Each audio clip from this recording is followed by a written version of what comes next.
I call to order the July 7th regular town council meeting. May I have a roll call, please? Councilmember Andrews. Present. Councilmember Beckman is absent from this meeting. Councilmember Ravazio. Here. Vice Mayor Casissa. Here. Mayor Thomas. Here. Please join me for the Pledge of Allegiance. I pledge allegiance to the flag of the United States of America and to the republic which stands one nation under God, indivisible, with liberty and justice for all.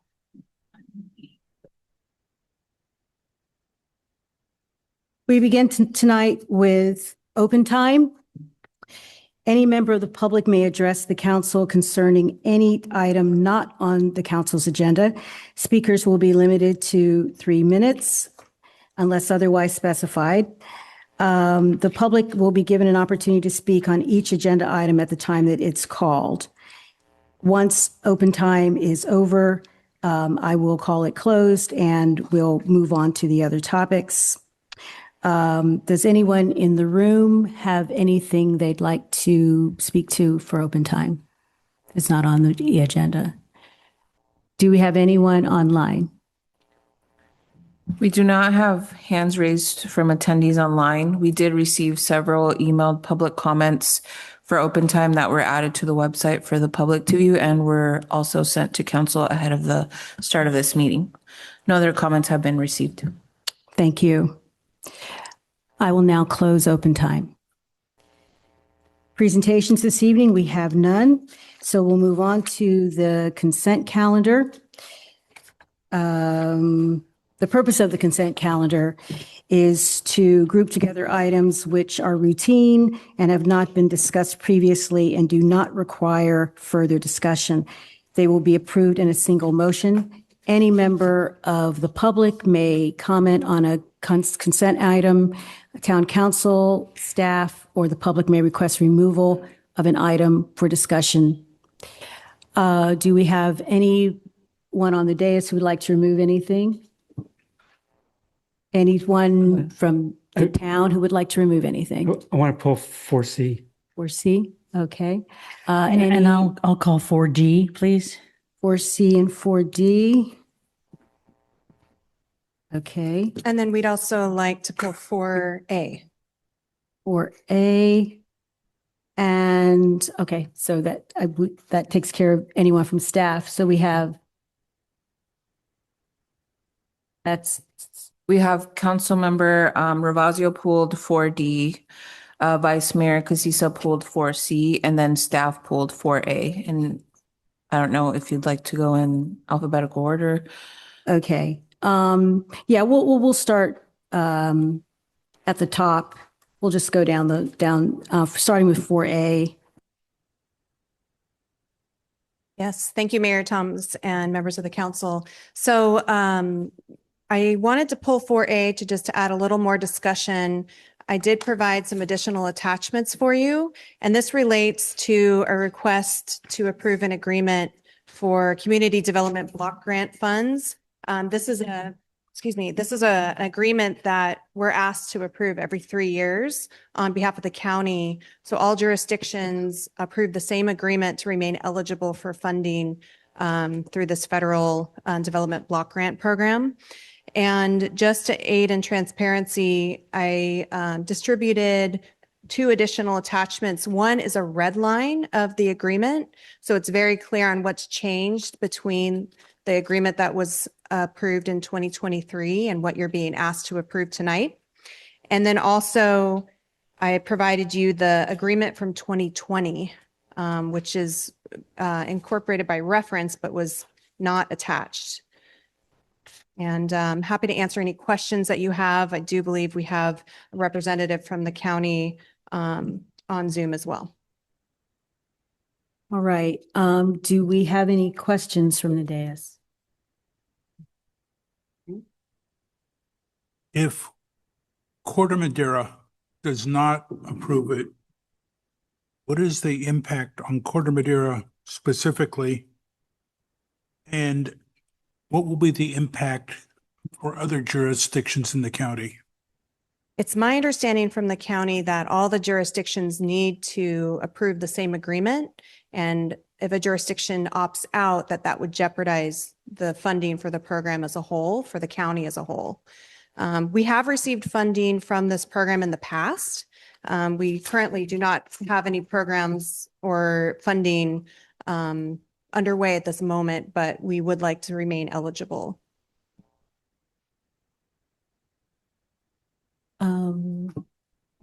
Any questions of anyone in the room? Online?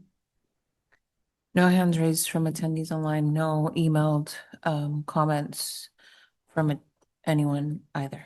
Okay, and I have a question just to clarify.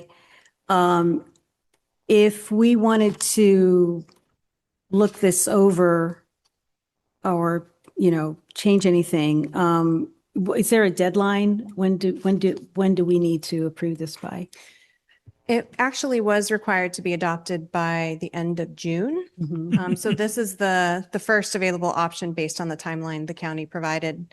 And I will say we have requested some changes, but we're told that the agreement needs to stay the same throughout all jurisdictions and that any changes that are requested can be entertained for the next agreement in 3 years. All right. So if there are things that you would like to consider, we can make note of that and bring that forward at the next iteration. All right. So if there are no changes from anyone on the dais now, could I have a motion to pass? I'll move that we approve 4A on the consent calendar. Second? Councilmember Andrews, Yes. Councilmember Ravazio, Yes. Vice Mayor Casissa, Yes. Mayor Thomas. Yes. Thank you. The motion carries. All right. Now to the next item that is pulled, which I believe is 4C. Correct. Is that correct? Yeah, I'm just looking for clarification because on one of these financial reports, general fund, it says there's a percent difference of one column says 4,195% change. The other one is 1,232. And on the rec fund, one column says there's a 14,000% change on one column and 2,000% change on the other. Thank you, Councilman Casissa. So with this report, we've added a couple of columns here, and I've realized that those percentage change year over years when we're looking at the report totals, they are misleading. And I think I just need to update how that report is, how we're presenting that report as far as year over year change and year to date changes. I did make a change, but to this report, but I got it out a little late to make this packet, and I did not realize it until just before the meeting. So I apologize, and I will republish this report for the next meeting. Okay, thanks. I would just make a suggestion that we table it to the next meeting then, if that's okay. I'd be glad to do that. Yeah. Continue, I think would be. We'll continue that item. I'll resubmit it. Thank you. Thank you. And so do we need to vote to continue? Yes. Okay. So can I have a motion to vote to continue item C? So I'll make a motion to continue consent item 4C. Second? Councilmember Andrews, Yes. Councilmember Ravazio, Vice Yes. Mayor Casissa, Yes. Mayor Thomas. Yes. Thank you. The motion carries. All right. And then I believe the final one is 4D. 4D. 4D, yes. Yes, just a quick thing, I think here. I would just like to confirm with our attorney and town manager that the reporting out requirements of the Brown Act were indeed met after that closed session.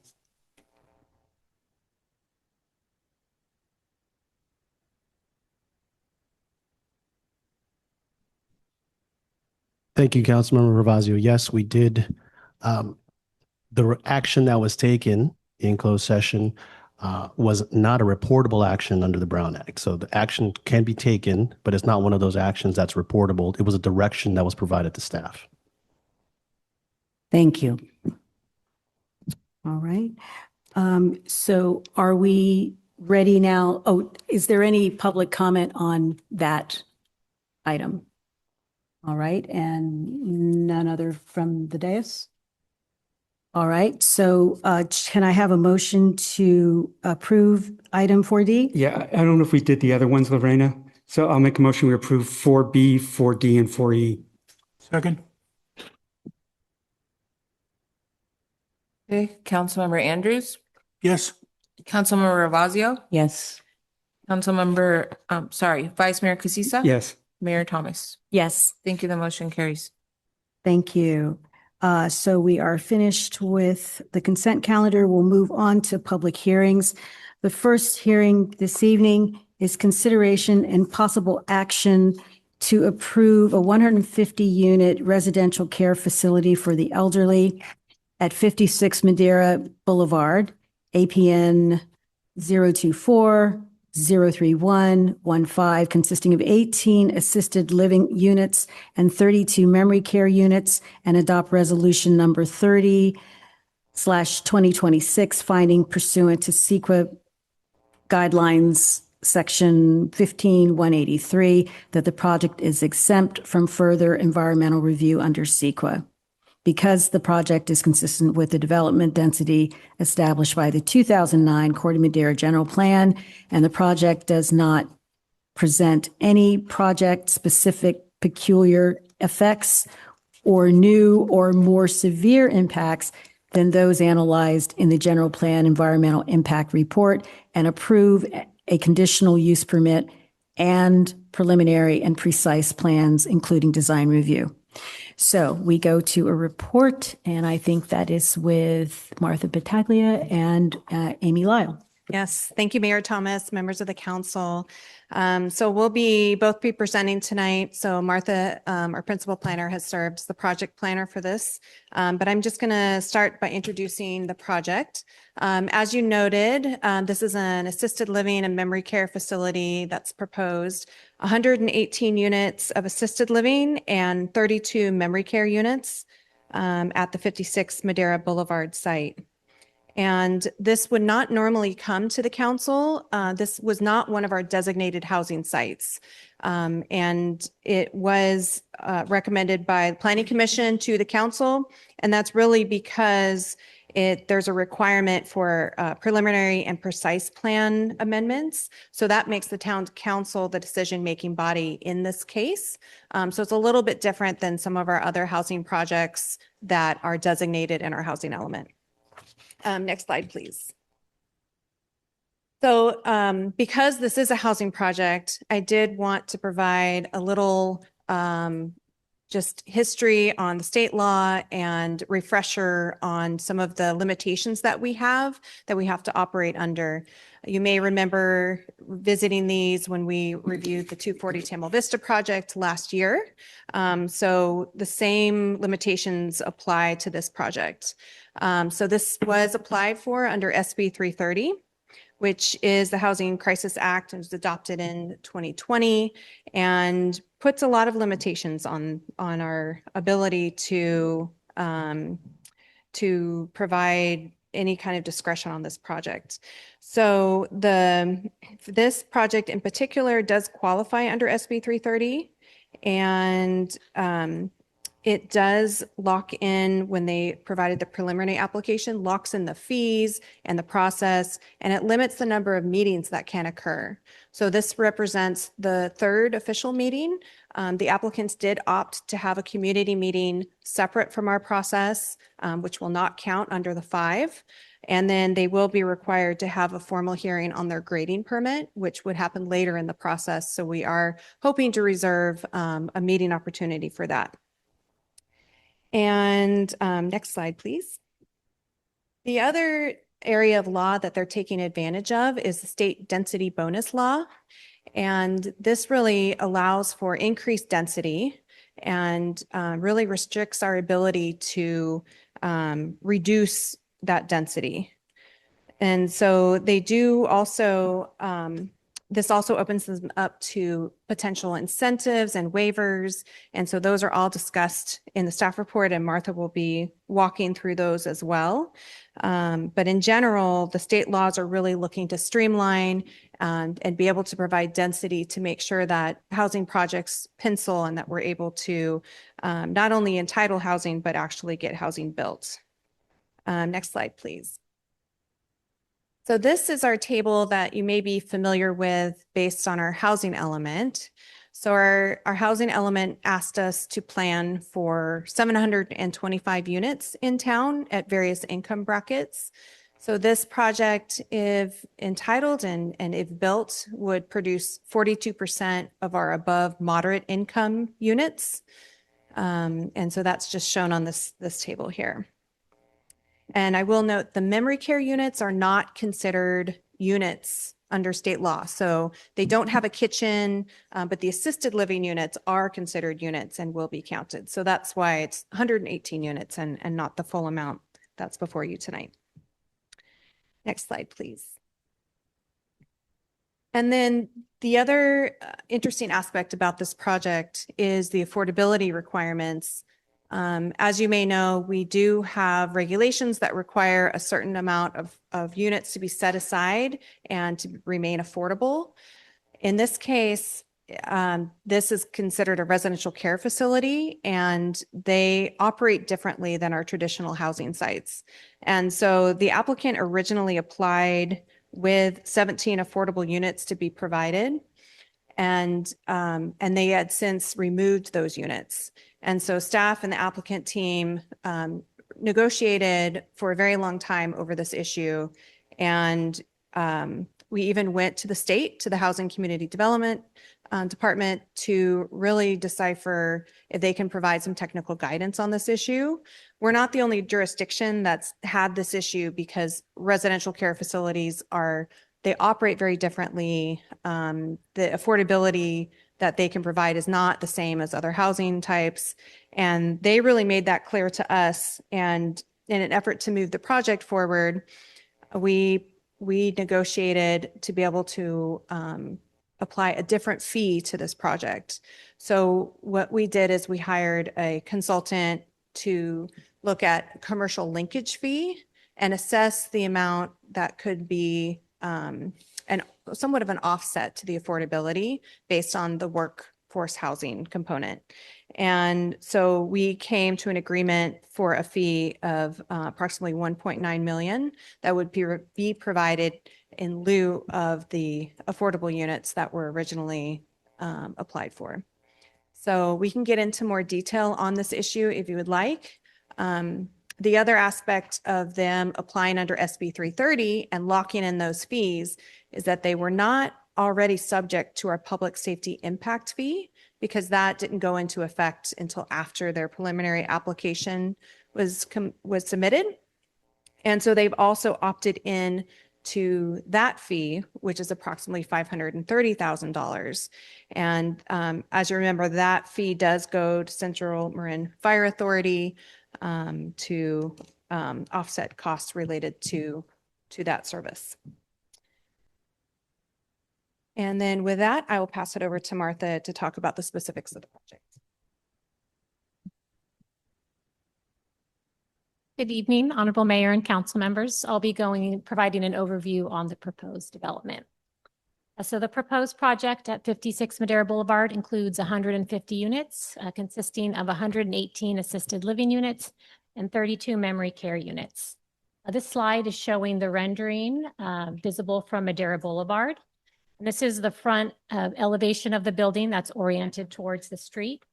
This elevation includes the main entry, and it also has a porte cochere, which provides a sense of arrival to the building, and also will provide cover to the elements. The building incorporates a modern European architectural style, includes natural materials, varied roof forms, and articulated building massing. Exterior materials include cream-colored stucco, natural stone base, smooth white plaster with black accents and wood accents. Balconies, Juliet balconies, and awnings are also proposed on all 4 elevations. The building is approximately 176,500 square feet, and it includes both 2-story and 3-story portions. The 3-story portion includes an interior courtyard, which is designated as the courtyard for the assisted living residents. The maximum height of the two-story components of the building is 33 feet and 4 inches. And the maximum height of the three-story components is 44 feet, 4 inches. And the highest portions of the building are generally located at the corners and at the entries. Next slide. This slide is showing the vicinity map. The project site is outlined in white on this slide. The property has frontage on Madera Boulevard to the south, Highway 101 to the east, and Tamil Vista Boulevard to the west. The project site is adjacent to commercial land uses, which includes a vacant office building at 50 Madera Boulevard, the town center to the south across Madera Boulevard, an office building located to the north, and to the west across Tamil Vista Boulevard are single-family residences on both Tamil Vista Boulevard and Council Crest. The site is approximately 5.5 acres, and it's developed with an existing two-story, 110-room Best Western hotel. The picture on the left is the existing main entry of the hotel, and on the right is the former restaurant. The restaurant is no longer operational. On site, there are also several smaller accessory structures, landscaped areas, which includes a swimming pool, a 0.81 acre pond, and 188 parking spaces. The site is predominantly developed and landscaped with ornamental landscaping. The project site has a general plan land use designation of mixed use commercial. The purpose is intended to support infill activities and site and building redevelopment of existing neighborhood commercial centers and also long commercial corridors. Allowable uses include light industrial, commercial services, and new housing developments. The allowable floor area ratio is 0.34, which can be increased to 0.40 for a mixed-use project that includes residential. An allowable density is 15.1 units per acre, which increases to 20 units an acre for a senior housing project. And this project is a senior housing project, so it qualifies for the 20 units an acre. In addition, since the project qualifies for state density bonus, it's entitled to a 20% density bonus, which increases the allowable number of units to 132. The project site is zoned MX1 Tamil Vista Mixed Use Corridor, and the purpose is intended to create a mixed use residential and non-residential district and to facilitate the improvement of the eastern Tamil Vista Boulevard streetscape. The allowable density and allowable FAR match that of the general plan. A residential care facility is a conditional use within this zoning district, and the site, as Amy mentioned, is also within the Bayland Zone and Natural Habitat Overlay. And this zone is applied to parcels that have the potential for redevelopment, are relatively flat, and are underlain with bay mud. And since it's within this overlay, it requires preliminary and precise plans for which the council is the decision maker. The applicant, through state density bonus law, is requesting a variety of development standard waivers. There's no limit on the number of waivers that may be requested or granted. The applicant has requested 7 development standard waivers. This includes a 1 for floor area ratio, a 3 related to height, 1 for overall building height, 1 for the building height limit in the neighborhood zone, which is the area of the parcel adjacent to Tamil Vista Boulevard, and 1 for building height in the highway commercial zone, which is the area adjacent to the highway. In addition, a waiver was requested related to the square footage of non-residential square footage within the neighborhood zone. A waiver was also requested to allow for parking within the front setback, and the front setback is Madera Boulevard portion of the site. And lastly, a waiver was required related to bicycle. This slide is showing the various development standards for the site. As I mentioned, the allowable density is 15.1 units, which increases to 20 units an acre since the project is a senior housing development. So the base density is 110, and then with the 20% density bonus, the allowable number of units is 132. And the density bonus is not tied to providing affordable housing units, but rather it is allowed since the project qualifies as a senior citizen housing development. The applicant is proposing 118 units. As Amy mentioned, only the assisted living units count as housing units since they include kitchen facilities. The allowable floor area ratio for a mixed-use project is 0.4, and the applicant's proposal is 0.93. And as mentioned, they requested a waiver from this development standard. The maximum building height is 35 feet, and the proposal is 44 feet 4 inches, and a waiver was also requested for this. The project complies with all setback requirements and also with all landscape buffer requirements as well.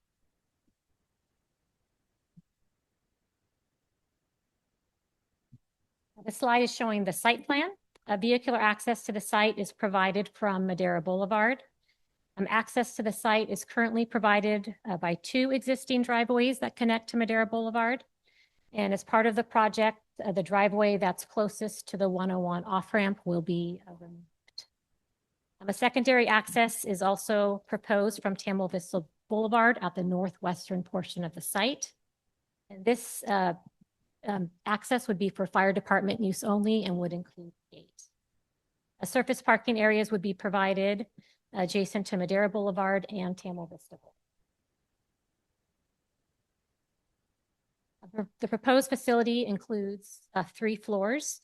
The memory care units and all associated amenities for the memory care are on the first floor. And that area is in the red box on this slide. The first floor includes 32 memory care units and 27 assisted living units. It also includes a variety of resident amenities, which includes dining rooms for both the assisted living and the memory care, a bar lounge area, and in addition, there are staff spaces and operational areas. This includes a kitchen, offices, laundry facilities. On the second floor, there are 61 assisted living units and a few resident amenities for those assisted living residents, which includes an art studio and a salon. On the third floor, there are 30 assisted living units and a variety of amenity space, which includes a media room, activity room, tech room, a fitness center, card room, physical therapy space, and an outdoor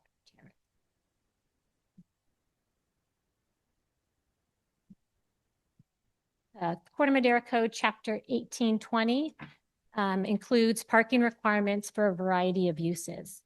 This chapter does not include a parking standard that fits perfectly for this use type.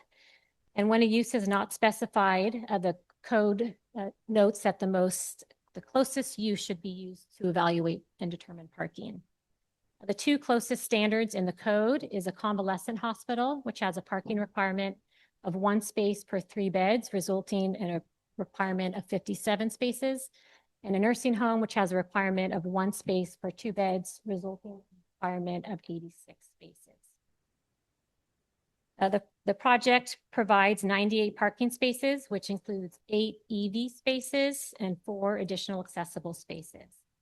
The facility will also operate a shuttle for their residents, and there is shuttle parking provided on site as well. There is a thorough discussion of parking in the staff report. As part of staff's evaluation, we looked at parking requirements that other jurisdictions have adopted for similar uses. And the applicant also provided information on the parking provided at comparable projects. The information provided by the applicant is included as attachment 4 to your staff. The planning evaluated the proposed parking and believes that the 98 parking spaces proposed would be adequate to serve the project. The Arbor Group, which is a qualified arborist, conducted a site assessment on June 30th, 2025 to inventory the existing trees on the project site. And the arborist report is included as attachment 6 to the staff report. The assessment identified the species of each tree, and it identified each tree with a numerical GPS plotted number, and also measured the tree trunk at 4.5 feet above grade. And lastly, they also evaluated the health of each tree. There are 218 existing trees on the project site, half of which are California privets. These are very invasive species. There's a total of 16 species on the site, and only 2 of these species are native, which is the coastal redwoods and California sycamore. And most of the trees inventoried on the site are in poor or critical condition.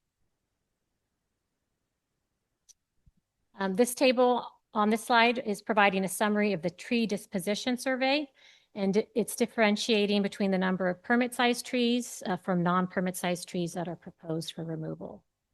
And a permit-sized tree has a circumference of 50 inches or more at breast height.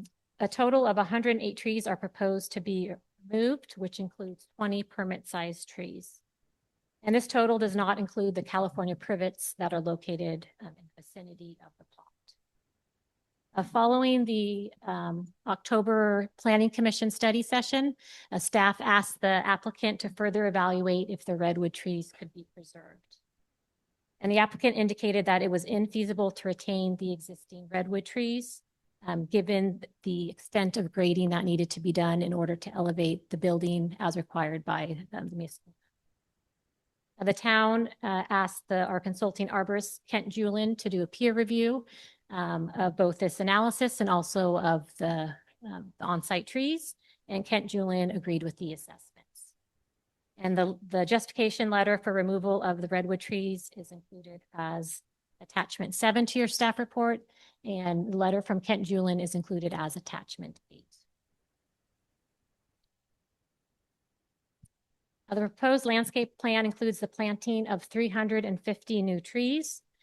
This includes 66 trees in the parking lot and 60 trees in the vicinity of the pond. A large number of the proposed trees would be 24-inch box size or larger. The project incorporates a diverse selection of primarily 5-gallon shrubs to enhance the site landscaping. And the proposed landscaping plan features a variety of drought-tolerant plantings that are designed to promote water efficiency and long-term sustainability. The landscape plan also incorporates shaded outdoor seating areas, landscape interior gardens with courtyards, and active and passive recreational spaces. And this includes a resident pool and garden beds. And there are also wellness walks that connectivity paths that would go throughout the site, and a sensory garden is also designed specifically for the memory care residents. The applicant proposes to remove the invasive species surrounding the pond, which includes ice plant, pampas grass, French broom, and California privets. This area will be replanted with native trees and shrubs to enhance the area. 60 trees are proposed in the area surrounding the pond, and all trees proposed in the pond area are native to Marin County. The applicant has shared the landscape plans with the Marin Audubon Society and is continuing to coordinate with the Audubon Society on appropriate species to plant in the pond area. And a condition of approval was added to the project that requires the applicant to consider any tree species recommendations of the Audubon Society. A key objective of the MX district is to improve the Eastern Tamil Vista Boulevard corridor by requiring new developments to contribute to the streetscape enhancements, including upgraded sidewalks and bicycle facilities. These improvements are intended to promote pedestrian and bicycle activity along. Proposed improvements along Tamil Vista Boulevard would include increasing the approximate 4-foot sidewalk to 6.5 feet, and also adding a 20-foot wide landscape improvement area. The landscaping in this area is intended to have multiple layers to create interest from the right-of-way and to screen vehicles.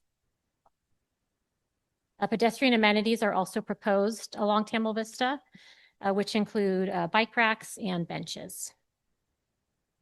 The 4 existing overhead utility lines located along this frontage would also be underground as part of this project.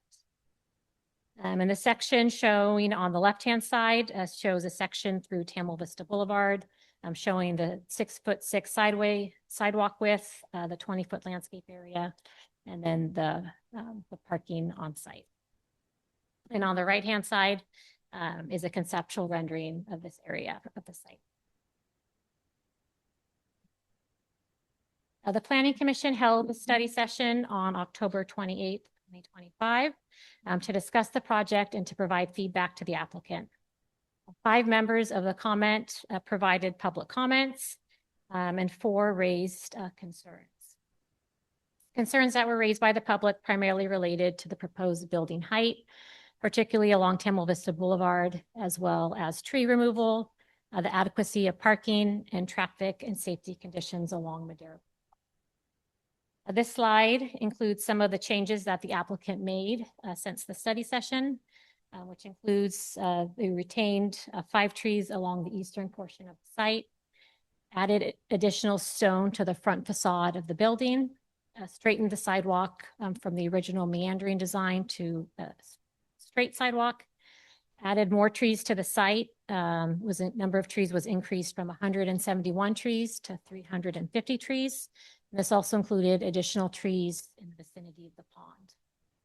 They also modified the site plan to provide a secondary access to Tamil Vista Boulevard. And modifications were also made to the site plan to address concerns from the Audubon Society. And the modifications made to address the Audubon Society comments, including shifting portions of the courtyard approximately 3.5 feet from the pond's edge, eliminating the previously proposed garden beds that were adjacent to the pond, and relocating the viewing and seating areas closer to the building. The Planning Commission held a public hearing on June 9th. 6 members of the public provided public comments during that meeting. Concerns that were raised included the need for parking lot screening along Tamil Vista Boulevard, potential lighting impacts to the residences across Tamil Vista Boulevard, the loss of habitat surrounding the pond, particularly along its western edge, and the potential impacts to the heron roost. In addition, several speakers raised concerns about pedestrian safety at Madera Boulevard, Tamil Vista, and Council Crest intersection, and requested that the town consider traffic calming measures and crosswalk improvements. One speaker expressed support for the project, emphasizing the need for additional senior housing. And public comments that were received after the Planning Commission agenda were included as attachment 12. And this slide is also listing several of the changes that will be made to incorporate recommendations by the Planning Commission. It includes modifying the Tamil Vista Boulevard landscaping to add a double hedge row of 4-foot tall hedges. And this is also to address one of the concerns raised about potential headlights off of the project site. This is included as condition of approval number 17 to the resolution. In addition, the maintenance of screening hedge will be added to the landscape plans, and this information will be passed to the contractor that eventually maintains the landscaping. And also the proposed 6-foot tall CMU wall will be shifted onto the project site a foot, and this will allow for vines to be planted on the CMU wall, and also for all irrigation associated with the vines to be on the applicant's property. This is included as condition of approval number 8. The Planning Commission adopted a resolution by a 4-0 vote recommending that the Town Council adopt the project. And that resolution is included as attachment 13 to your the California Environmental Quality Act requires that certain projects be reviewed for environmental impacts and that environmental documents be prepared to analyze those impacts. The town consulted with GHD on the environmental review of the project. Pursuant to CEQA guidelines section 15183, the project was determined to be exempt from further environmental review because it is consistent with the development density established by the general plan, which in EIR was certified. The town reviewed the project and its impacts against the adopted 2009 Town of Madera general plan. And the general plan permits up to 20 units an acre for senior housing projects. The Planning Division recommends that the Town Council find pursuant to CEQA guidelines, section 15183, that the project is exempt from further environmental review. And the CEQA analysis is included as Exhibit A to Attachment 1, which is the resolution. Next slide. Staff recommends that the Town Council adopt the draft resolution 3026, approving the project, which includes taking an action finding that pursuant to CEQA guideline section 15183, that the project is exempt from further environmental review, and approve a conditional use permit and preliminary and precise plans, including design review for residential care facility with 100. I would like to also note, next slide, Lorena, the public comments have been submitted since publication of the Town Council packet. There were 3 public comments. Those were distributed to the Town Council and have also been posted to the town's website. This concludes our staff presentation. Amy and I are both available for questions, and the applicant team is also in attendance and will be providing a presentation as well. Thank you. Thank you both. Do we have any questions from the council? Can I make a suggestion? Could we have the applicant maybe do their presentation, and this way we get all questions for either at the same time, if that's okay? Sounds good to me. Thanks.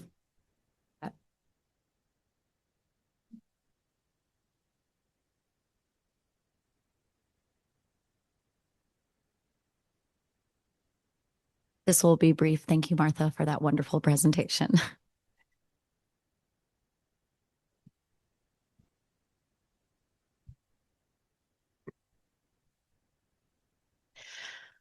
Okay, well, thank you, Martha and Amy, both. Good evening, Honorable Mayor and council members. My name is Carissa Savant, and I am the Vice President of Development for O&I Development.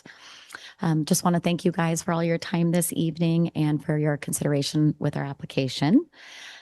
I do want to introduce my project team who's with me tonight. I think I brought everybody. So we do have our architect here, civil engineer, our land use attorney, our 2 lead biologists, a landscape architect, and as well as our vice president of operations. So if there's any questions, there's going to be somebody in the room with the expertise that I can address.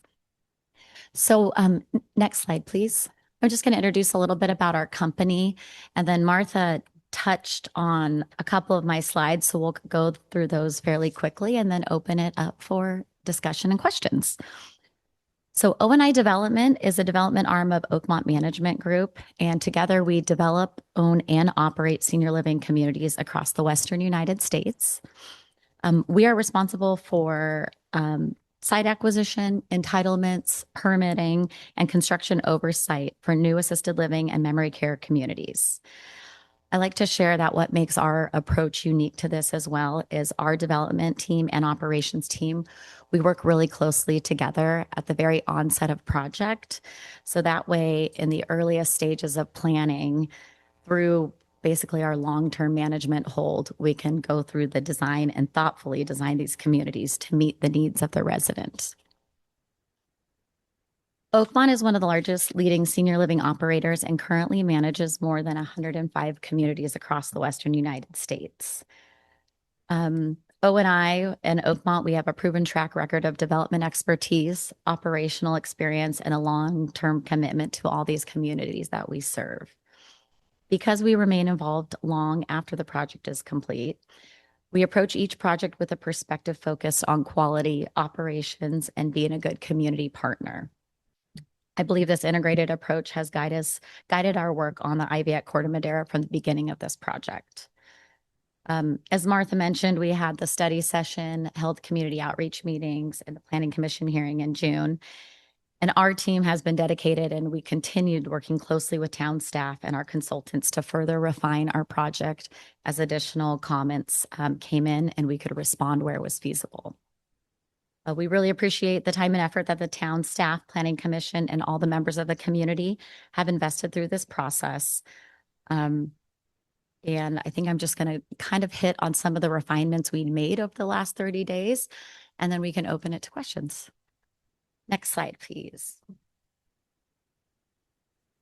So this is just kind of showing the areas that staff already touched on, but the CMU wall, we have redesigned this on our fence and landscaping plan, which is now going to be moved a foot.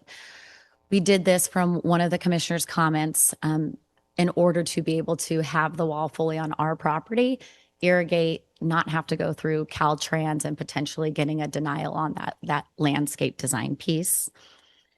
And then just to elaborate a little further for the Tamil Vista View corridor, in addition to all the landscaping improvements we're already making and undergrounding the utilities, we will do a layered 4-foot hedge along. We're actually going to make sure it's along the entire Tamil Vista corridor as well as Madera Boulevard too, just so it's consistent, heavily landscaped.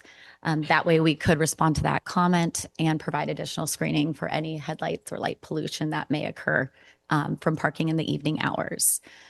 And I do want to add on this one too, landscaping is a big part of our projects. You can tell we want our residents to move into our community and not feel like it's brand new and there's little shrubs and it feels mature and grown. So we actually contract grow our trees once we start construction. So by the time we're ready to plant towards the end of the construction schedule, the trees will have had 18 to 24 months to mature before we plant them, which helps. Next slide, please. So there was a discussion around berming on the Highway 101 corridor right there early on in our outreach meeting. And we did appreciate that feedback. We definitely looked into it, evaluated it. And at the time, we didn't know the 6-foot CMU wall was going to be required per code of requirements. So with moving this wall back and irrigating it, making it landscaped, we are committed to making this edge as basically as attractive as possible. So we'll continue to work on this area during the permitting process with the town and refine it in this area if we can. And as we get deeper into the grading plans, evaluate it if there's any type of additional berming we can do in that area.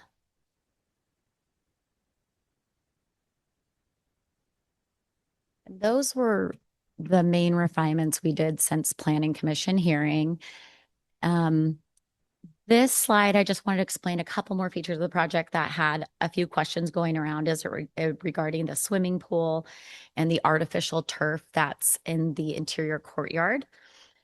So our average age of our residents is approximately 85 years old. And many of them, as you know, have mobility limitations and cognitive impairments. So several of our communities do have pools, but the swimming pool truly isn't intended to be used as like a recreational or fitness pool. It really serves as part of our like therapeutic wellness program that we program for our residents. And that's typically supervised water exercise, mobility therapy, strength training, and more like low impact fitness programs that kind of help them maintain their mobility and independence. And so this one was designed with that intention around those therapeutic uses and the needs for residents that we're going to be serving. And then likewise, the artificial turf we propose in our communities, that is specifically a resident safety issue and priority. So turf provides in these interior courtyards, we do a lot of our main project programming. So that allows us to have a consistent, even surface that helps reduce trip hazards. Walkers can be used out there, wheelchairs can be used out there, which is something you don't really get if grass starts being worn and uneven. And it also eliminates the maintenance, irrigation, and kind of those the mowing activities that can help create kind of an uneven, unsafe surface temporarily when you have sod or grass in a courtyard. And I did check in with operations when I heard this too, and we actively are removing any natural grass right now in most of our communities that we're acquiring because of that trip hazard with our residents. And so kind of going back to just the operational and development side and that we're together in this design process early on, these decisions are based on the experience of operating senior living communities and caring for these residents with this high acuity. I know it looks different than a traditional like residential project you'll have in the community, but it's really us more creating a safer and most supportive environments for the residents who will be using that space as their outdoor space. And so lastly, I just wanted to touch, we talked a little bit about this last month as well, but one of the reasons we're drawn to Corte Madera is because of the community. And this is a small community. A lot of people put roots down here. They don't want to leave here. And we want that for our future residents to remain connected through that stage of life. As this population continues to age, more families are searching for high quality assisted living and memory care communities close to home so they can visit loved ones more frequently and remain near family and friends. So this project will provide local seniors with obviously the opportunity to remain near families, and the community will know they'll be receiving the care and support they need in this purpose-built environment specifically designed for those needs. And one thing that really excites me most about this right now, and especially since we're a long-term operator and developer, is becoming a part of the surrounding neighborhood. And I see tremendous opportunity to partner with the town, and especially the organizations like the intergenerational center that's there. And I think there's a lot of meaningful programming we can do together, whether it's educational programs, music, art, volunteer opportunities, wellness events. Those partnerships really keep our residents connected and engaged with members of the community too.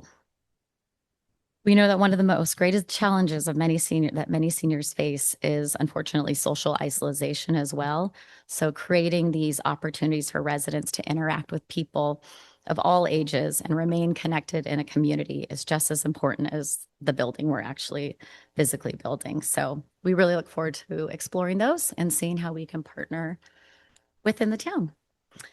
And so that's it. Next slide. And so with that, thank you, town staff, the Planning Commission, the Town Council, everybody for feedback, collaboration. We look forward to a thoughtful discussion, and we're here to answer any questions. Thank you. I'll bring it back to the council. Do we have any questions here? Start down there, please. All right. Councilmember Ravazio, do you have any questions? Yeah, I have a few.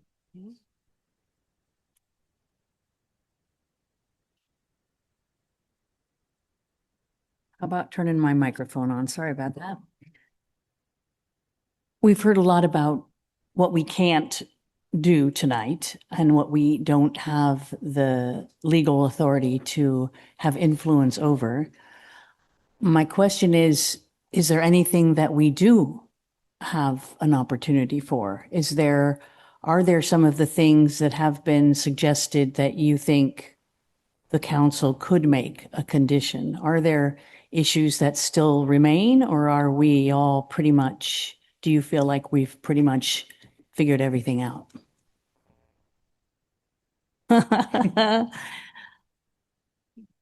think it is a very difficult question when it comes to state law. So in this case, I think your role is to really make sure that your staff did appropriately apply the regulations and the consistency with the general plan, zoning, in light of the waivers and the components of density bonus that the applicant has taken advantage of. This particular applicant has been very open to making changes and has made quite a few changes in response to public comment and the Planning Commission. So I think if you have questions or things that you are looking for, I would express that and see what's possible. But I think some of the bigger picture components, we really do not have discretion as far as the number of units or, for instance, some of the waivers that they've requested. But it is important to have that discourse and to make sure that you as a council are comfortable with the process and then how we as staff have applied the regulations. Okay, so on the question of the public access around the pond, which we know has been there for many decades, if we were to go ahead and approve this, is there a way to establish some kind of placeholder for us to later, maybe even years down the road, look at whether or not a prescriptive easement would exist there? Is there a way to put some kind of marker in this that this is a issue that is not yet resolved because we haven't yet had nobody's come forward and wanted to do it. We would need to have the public, somebody from the public say, hey, I want to walk on that path and I think we have a right to do so. Is there a way to kind of let that lie and address it later, or is this the finale? Yeah, when it comes to prescriptive easements, I'll defer to our attorney on that issue. It looks like the attorney for the okay. applicant jumped up, so happy to hear. I just, we need education, I think, on this more than anything. Sure. My name's Chris Burt. Pleasure to be here tonight, council members. I'm land use counsel for the applicant. Prescriptive easements are ultimately very complicated. The burden to prove a prescriptive right is actually very high. It's a very intensive fact-finding situation. Right. And particularly for uses like this, where you have a lot of invitees, the line between those that are authorized to use a site, which would not result in prescriptive rights, and those that are not allowed to use it, gets blurred. But ultimately, to answer your question more poignantly, ignoring that component of it, the council, there's nothing in the town's regulations that would allow the council to mandate that there be some preservation of public access rights here. This is not the forum or the venue for that. That would be a court of law. Right. And ultimately, there has been no prescriptive rights obtained, and I'm not aware of any situation that the prescriptive rights have been obtained here. And so ultimately, the council doesn't have discretion to demand that at this point in time. Okay. And thank you for that. And is the applicant willing to consider the requests of, I think it just came in today, so I don't know if you've seen it, the letter from Barbara Salzman saying, why not just allow a passageway since there's already going to be a public works access for the pump or whatever it is back there that controls the water. I think it's a pump. Is there any way that the applicant would be willing to look at this? We did discuss this last month too. It's a big safety concern, and we're licensed by the state of California for this use through our CFE, and it's private property, and it's really hard to open that up and take on that liability and risk for our residents, as well as anybody who, if you go back there right now, it's very uneven. It's really dangerous. Somebody can trip and fall. So just this product type and our resident safety is the number one concern for us. So even a fence that would delineate the public walking path from the residence area isn't doable. It's still our private property too, so that's still our liability, opening that up. So it's really hard. Yeah. Okay. Thank you for that. Good explanation. Thank you also for the exploration into the berming. My question about the wall is, will it be a sound wall? Will it help protect from the sound of the highway and also the pollution from the highway? Yes, The CMU wall will definitely help with noise impacts from the highway. And there's also a requirement that any living spaces facing the highway have acoustically rated windows as well. So those two things were added and modified to address potential noise impacts from Highway 101. So you anticipate that the noise in the outdoor space would be about the same as it is now or quieter than it is now? Well, the majority of amenity space for the assisted living units is enclosed within the 3-story building. So it would be much lower because you would have the building kind of providing a buffer of noise. And then the other space, the memory care, is located about 250 feet from the highway. So it's a substantial distance. So it's farther away from the freeway. So noise would also be. And the pond and the areas around the pond? The Sound wise? there would be the CMU wall, which should decrease sound in that What is portion of this CMU? I'm sorry. concrete masonry unit. So it's a good solid stone wall. Okay. Correct. Yes. It's not a fence. And Mr. Burt just brought up too, a great point. The California code requires that this exterior sound be at 45 dPA too. So this will help that noise. Okay, good. And yeah. I'm asking some of this because I think I might end up living there. So make sure I'm going to like it. Let me just check real quick to see if I have any other questions, or if you want to move on to somebody else, I'll check and see if I have any other follow-up questions.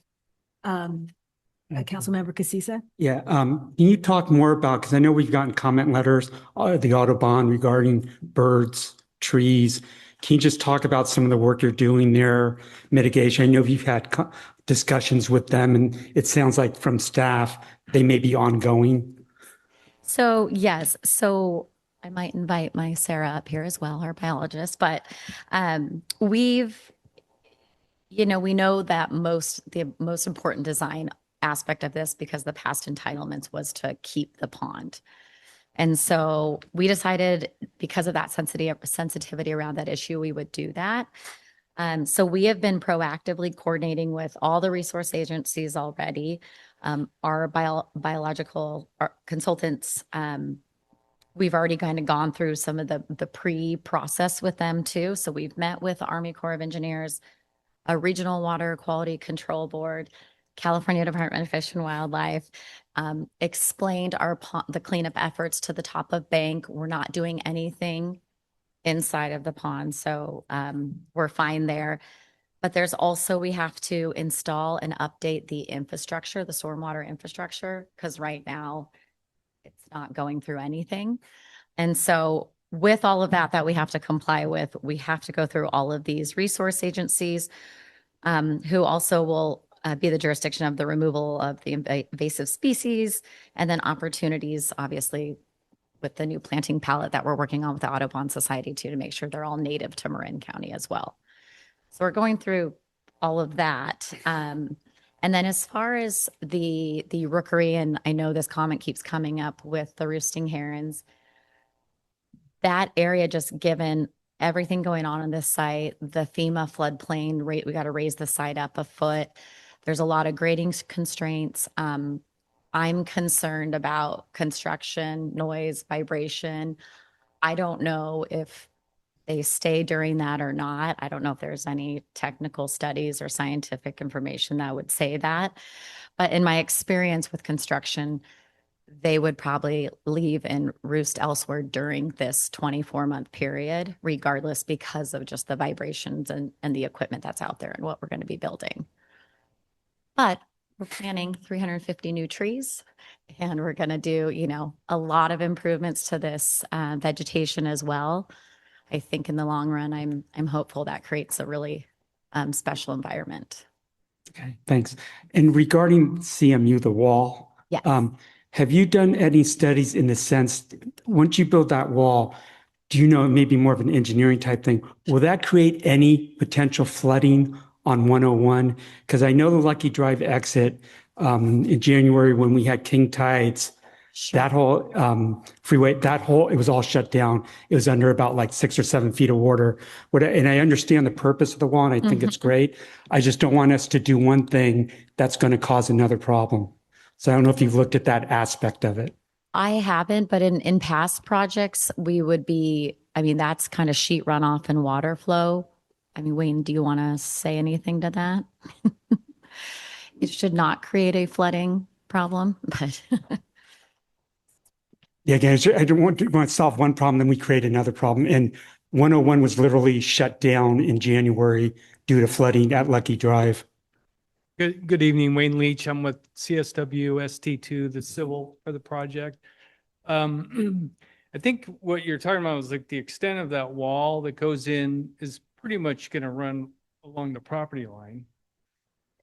Yeah, so you're not necessarily, we can look at this further, but you're not necessarily creating a combined berm that it extends beyond I guess beyond the property lines where water would be probably getting around either way, however it's coming through there. The other thing you can do is if needed, if it turns out that, that by placing the wall and the grading, you can provide openings that allow water to pass through, maybe, lower at grade. So there's some, alternatives to remedy that. Okay. All right. Thanks. These are probably directed more at staff. The commercial fees, I think in the staff report, the consultant we used, the range was like up to a maximum of 100 and I'm going to round up 50 or 150 or 160 some odd dollars. We settled on, I think, $13 or $15. Again, I apologize. I don't have the exact numbers. Can you give us some color around that, how we went up going from 150 down to 15, and maybe throwing in also what other towns and cities in Marin, what their fees look like also?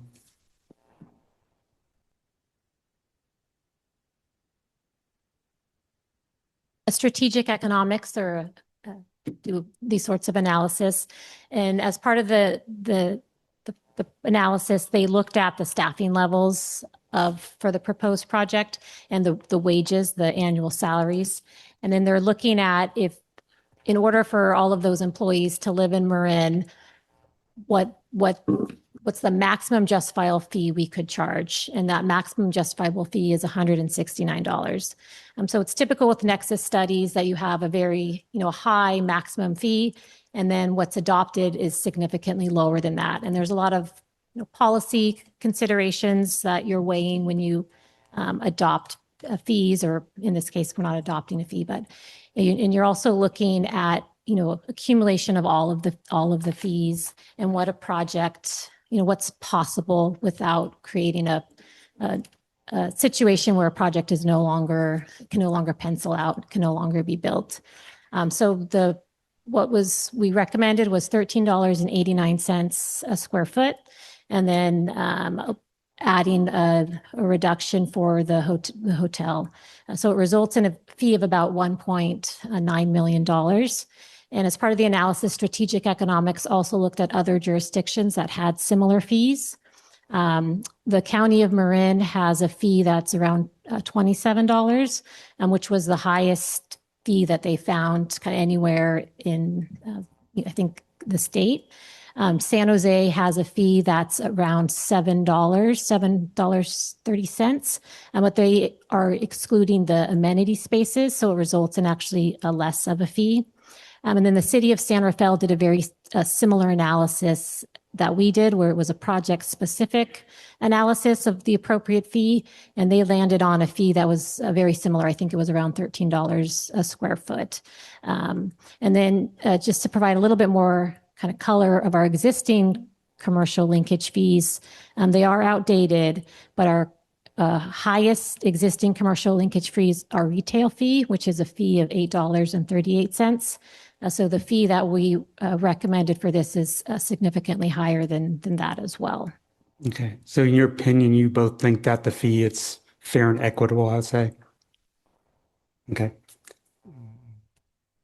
Ruben's not here, or Chief Martin's not here from Central Marin Fire. Can you just talk about the fire impact fee? And then I was going to ask him, but I'll direct it towards you too, if he's kind of okay with, I know you probably have fire suppression built in to the units and all that. I just wonder where Chief Martin, he feels comfortable with that. I know it all have to be signed off and it's regulated by the state. I was trying to get it, a feel for it.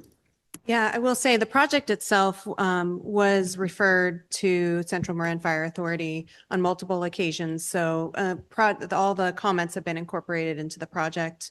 And then as far as the public safety impact fee, as I noted, that was adopted after their preliminary application. So they technically weren't subject to that fee.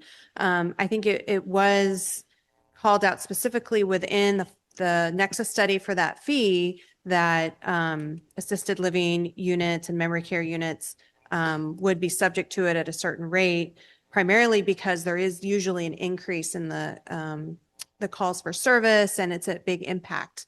So that the applicant has opted in to being able to pay this fee is a huge benefit to Central Marin Fire Authority, so they can better assess the impact and be able to accommodate. Does that get to your question? Yeah, more or less. I'll talk to Chief Martin offline. Thanks. Fortunately, he's not here. I have one more, I may have more, but I have one more. On the easement there will be an easement for Public Works to access the gate.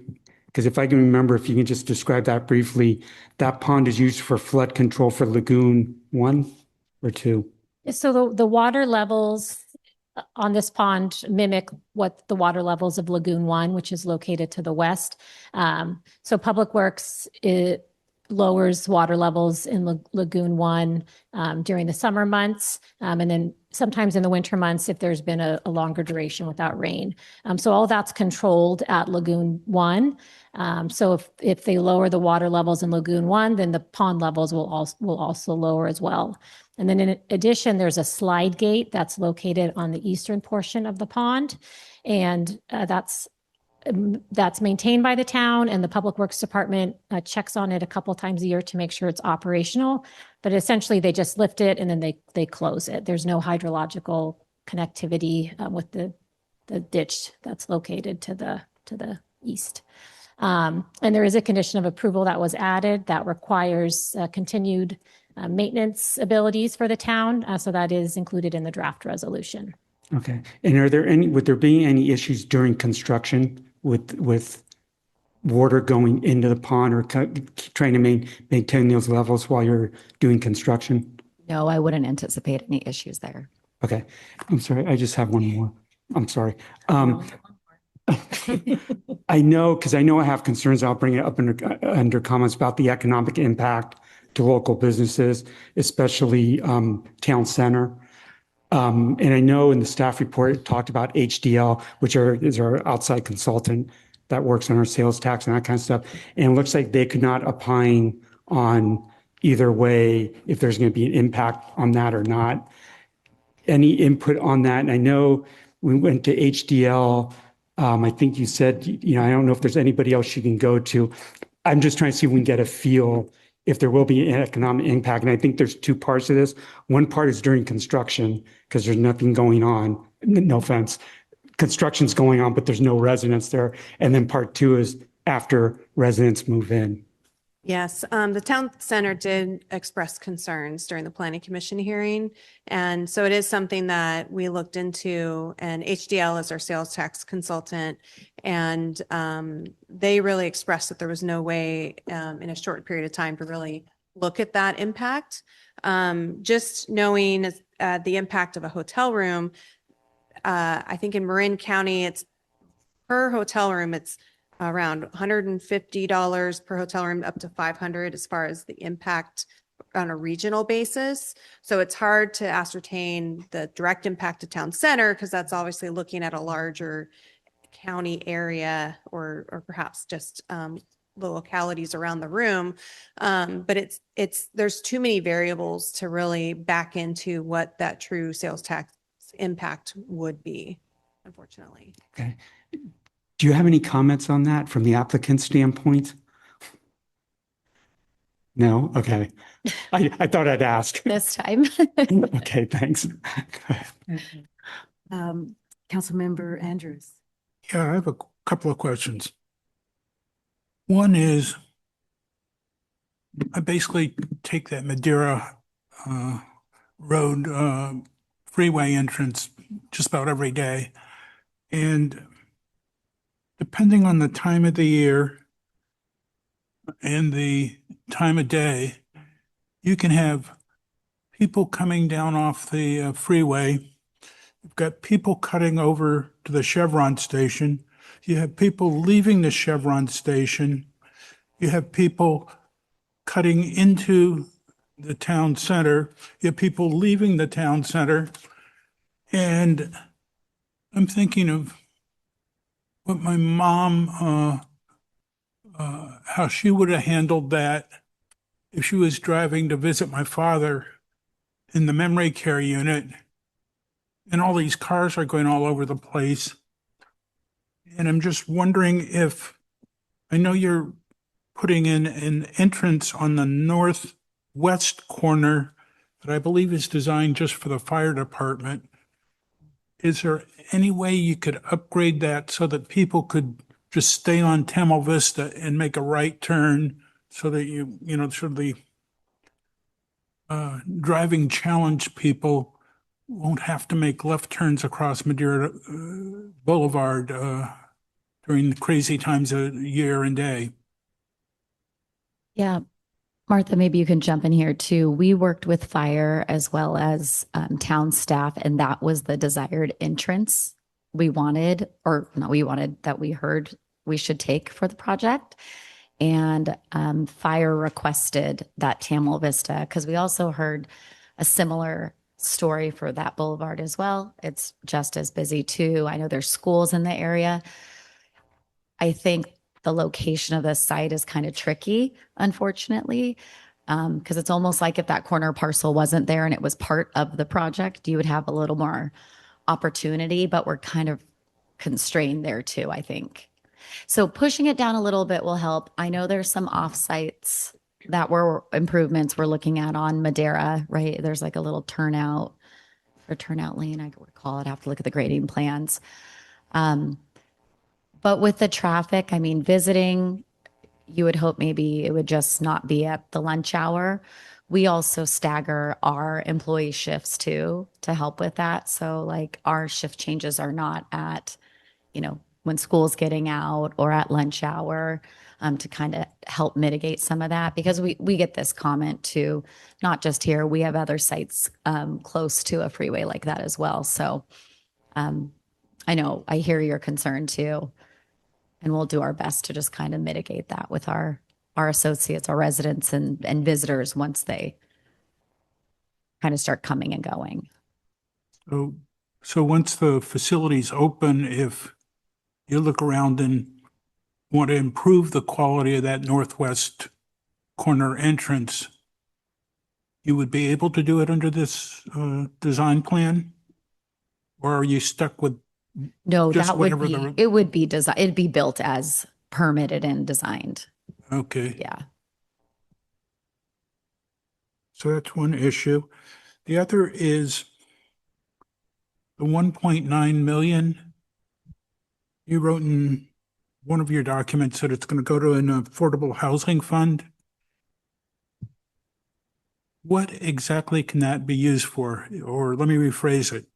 Is there anything precluding in 5, 10 years using that money to subsidize existing town residents moving into their facility if the existing town residents isn't prosperous enough to afford it?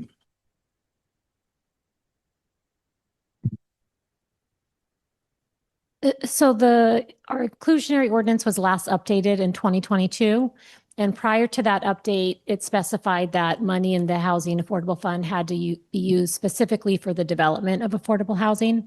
So when we last updated the ordinance, we took the opportunity to expand the ways that the money could be used, to include providing it to affordable housing developers to help build or acquire sites. So we did expand how the money could be used at that time, but I don't believe, as it's currently written in the ordinance, that it could be used to Could we change the ordinance in the future? We've got 5 years to sort this out before this facility would open.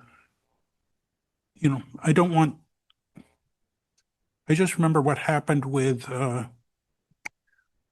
certain,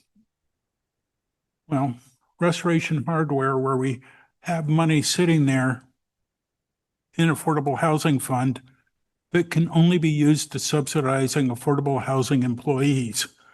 And I don't want anything in this to tie our hands so that if in the future we come up with some sort of crazy scheme that would enable existing town residents to stay in town by moving into this facility if the existing resident isn't rich enough to pay the normal monthly rent. And I'm just I'm sounding vague, it's because I haven't thought it through and I need to look at various planning, personal planning things for elderly people to make certain that you didn't help them out one way and then get the federal government pulling money back another way. So, yeah, Yeah, I think it's a good point, and it's something we can look into. As Martha noted, we have opened up the language in that ordinance since that project.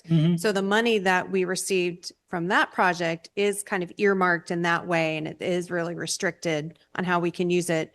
And so these funds would be a lot more open, but I don't know if it will get to your point specifically. Our hope is that on the work plan for next year, that we are able to work on our inclusionary ordinance, commercial linkage fee. This ordinance could be part of that if there are specific programs geared towards seniors or elderly that you would like to see. I mean, that's something that we could explore. I think it's also the language is still open enough where there could be a program that could be designed in, consistent with that ordinance that would speak to what you're looking at. We also have been talking with Marin Housing on partnering on other programs that the county is trying to create. And so perhaps at our goal setting next year, we can really explore the parameters of what the council's looking for, because we can use that in prioritizing how we function with Marin Housing or how we actually use these housing dollars. thank you. Thank you. I do have a couple. Oh, you have it. Okay, go ahead. Yeah, sorry, there were a couple of things that I omitted here. Regarding the pool and the physical facilities, I know 85-year-olds who still swim laps. So my question is, I was surprised that the pool was bigger than I thought it was, looking at the map, and I had these guys figure out that it's 27 feet long, which isn't nothing, long enough for an 85-year-old to swim a lap. Is there anything that would preclude someone swimming a lap in that pool when there weren't other things going on? A resident? No, not at Okay. all. It would be the assessment of when we have somebody move in, they're assessed by the state of California to determine kind of the level of care that Safety they're and at. so forth, Exactly. right. So yeah, if you are active and It's okay. So absolutely. how deep is the pool? Like, do you know that off the top? We got the pool guy. Okay. He's a landscape / pool guy. Hi there. Like landscape architect on the project. We haven't designed it yet, but we normally range them somewhere between 3.5 to 5 feet. Good. I'm saying the pools that go down to 8, 10 feet, it's like, why? We don't want them diving. So, okay. Majority of the time, we Figure- keep them figure. 3.5. Yeah. So we do aqua size. Okay. And in your outdoor recreation areas while you're there, are there any plans? I've been reading about what other innovative places are doing. Are there any plans to provide a garden, places for people to plant and harvest fruits or tomatoes or? So I had that, and unfortunately, we removed that per the Audubon Society's request. So as we get into permitting and design, development, and construction documents, we are going to try and see what we can do with the land. Interior. No, it's not. Oh, So we have part. we have garden beds for the Yeah. assisted living on the exterior of the facility. You Okay, good. Yeah. Well, it sounds like it's on your radar, so. It that's a- is, because that's. Can't an ask for important- more than that. No, and that's an important programming part of Yeah. it too. It's the. Getting your hands in the dirt makes you live longer, apparently, huh? Exactly. And then about the birds, which are near and dear to my heart, and I've been working on trying to save those damn birds for a way long time. Is it possible that, so they talk about in the Audubon thing about the dense cover of that area is why they think the roost is so important. Is your biologist here? Because I would love to know if it's possible to kind of replicate that dense coverage in a certain spot, like maybe on the northwest side of the pond, somewhere out of the way that's along the edge, even along the highway, if you can recreate that density in a spot to encourage them to not fly the coop permanently.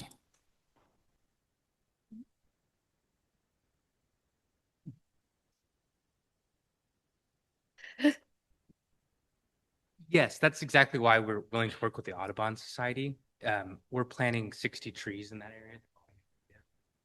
Work to establish the clusters or spread out, whatever needs to happen, we'll do it in that area. And that's what it's for. It's the native area for the pond and for the birds. Sounds good. Okay, I think that was it. Okay. Oh, except, well, okay, that's an idea. Okay, no, all good. No more questions. Okay, thank you. So when the application first came to the town, there was a provision for an affordable element. And I'm just wondering, what did that look like? Because I understand that's been removed at this point, and I understand that you don't have to have it, but I'm just wondering what that looked like. It was actually our communities are so operationally intensive. 150 units is a pretty large project on the assisted living and memory care side. And so we couldn't get comfortable with 167 just based on that size. And so when we learned we didn't need to provide it, we feel that 150 units was kind of our spot where we want to be operationally, with the 32 memory care and then the balance being the assisted living. Right. So you're saying that because you didn't go up to 167 and stayed at 150, that kind of pulled that idea. Exactly. That's right. That it wasn't financially feasible at Exactly. 150 to have affordable as well. On top of that, yes. Okay. What does it generally cost? What would accommodations cost at such a facility? Like monthly? Yes. Mhm. I mean, it varies. So the level of care, I don't know where we have base like rent starting here, but Mhm. you pay rent and then your monthly level of care too. And that's based on assessment. So off the top of my head, I mean, care levels could start around maybe 1,200, and then goes up from there Mhm. depending on what the actual need is of the resident. And would you say that 1,200 is basically very little care and just, and do you have people who basically are just living there, but they don't actually need care yet? Yes, I was like, let me introduce Elaine, our VP of operations. Yeah, that's helpful. Thank you. Our care services are a la carte in assistant living. So basically, upon moving in, you do an assessment with our nurse. And so depending on what the services you need, is per dollar per point. And our memory care is usually per levels. And so there are plenty of residents in our other communities that have no care, and they just move in and just enjoy the amenities and the programming that we do offer. Okay. Well, that's kind of exciting because I kind of see that there's a lot of services that are on premises. So like the salon, some of the other things I saw. And I'm just looking for opportunities for residents to be out in our community and joining us and enjoying, our amenities. So let's see. And then I had a question about the California privet, because I know they grow really fast, but it sounds like they're coming out. So are they not actually native, even though they're called California privets? I don't know. They are not native and they are highly invasive, and they typically start out as more of a shrub, but then if they're not maintained, they become more tree-like. So all of the California privets are proposed to be removed. Okay, thank you. And will the pond area be used by the residents? No, we've kind of designed around it, and with all the planting, we're kind of screening some of the residents and then replanting that vegetation. Okay. And then with the undergrounding of the utilities in your area, I've heard there have been quite a few delays with PG&E. And what's been your experience with that? And we just reach out as soon as we can to get, you need to put an application in. So once we get to a spot during permitting, when we can reach out to them, start providing some offsite utility plans, that's the first thing we do on all of our projects because I have delays elsewhere. Right, right. And now because of moving the irrigation onto your side of the property, are you going to need to work with Caltrans at all on the berm area, or is that? I actually don't think we'll need to. We're going to look into it, absolutely, but I don't think we should have to do that now since it's all contained. Okay, Yeah. which is great, good. great. Well, those are all my questions. Is anyone else think of anything else? All right, then I'll open it up to the public for public comment. Do we have anyone in the room who would like to speak? Please go right ahead.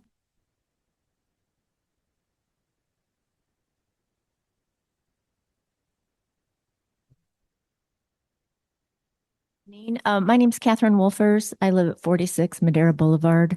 I've been there about over 20 years, right across the street from the new facility. I'm actually very much in support of it. It's a beautiful design.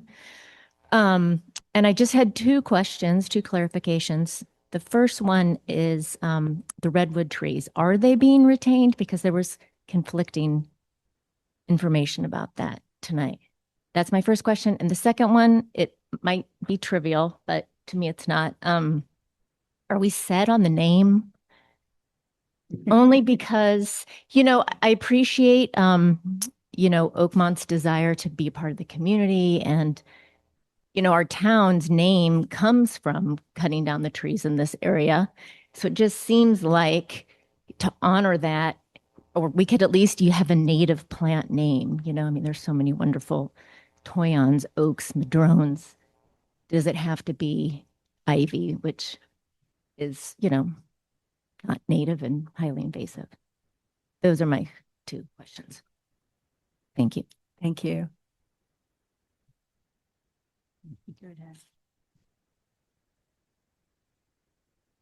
Hi. Is that on? So when Fred was asking about the economic impact, it made me wonder, is the town giving up foregoing tax revenue? Like, in other words, does the hotel pay the town of Corte Madera revenue tax, hotel tax, and is that going away? And if so, how much is that? Does anybody know the answer to that question? So are we will we address these questions once we get them all, or do we want to go along? Okay, once we get all the questions, we will. That seems like it would be an important thing to know. Mhm.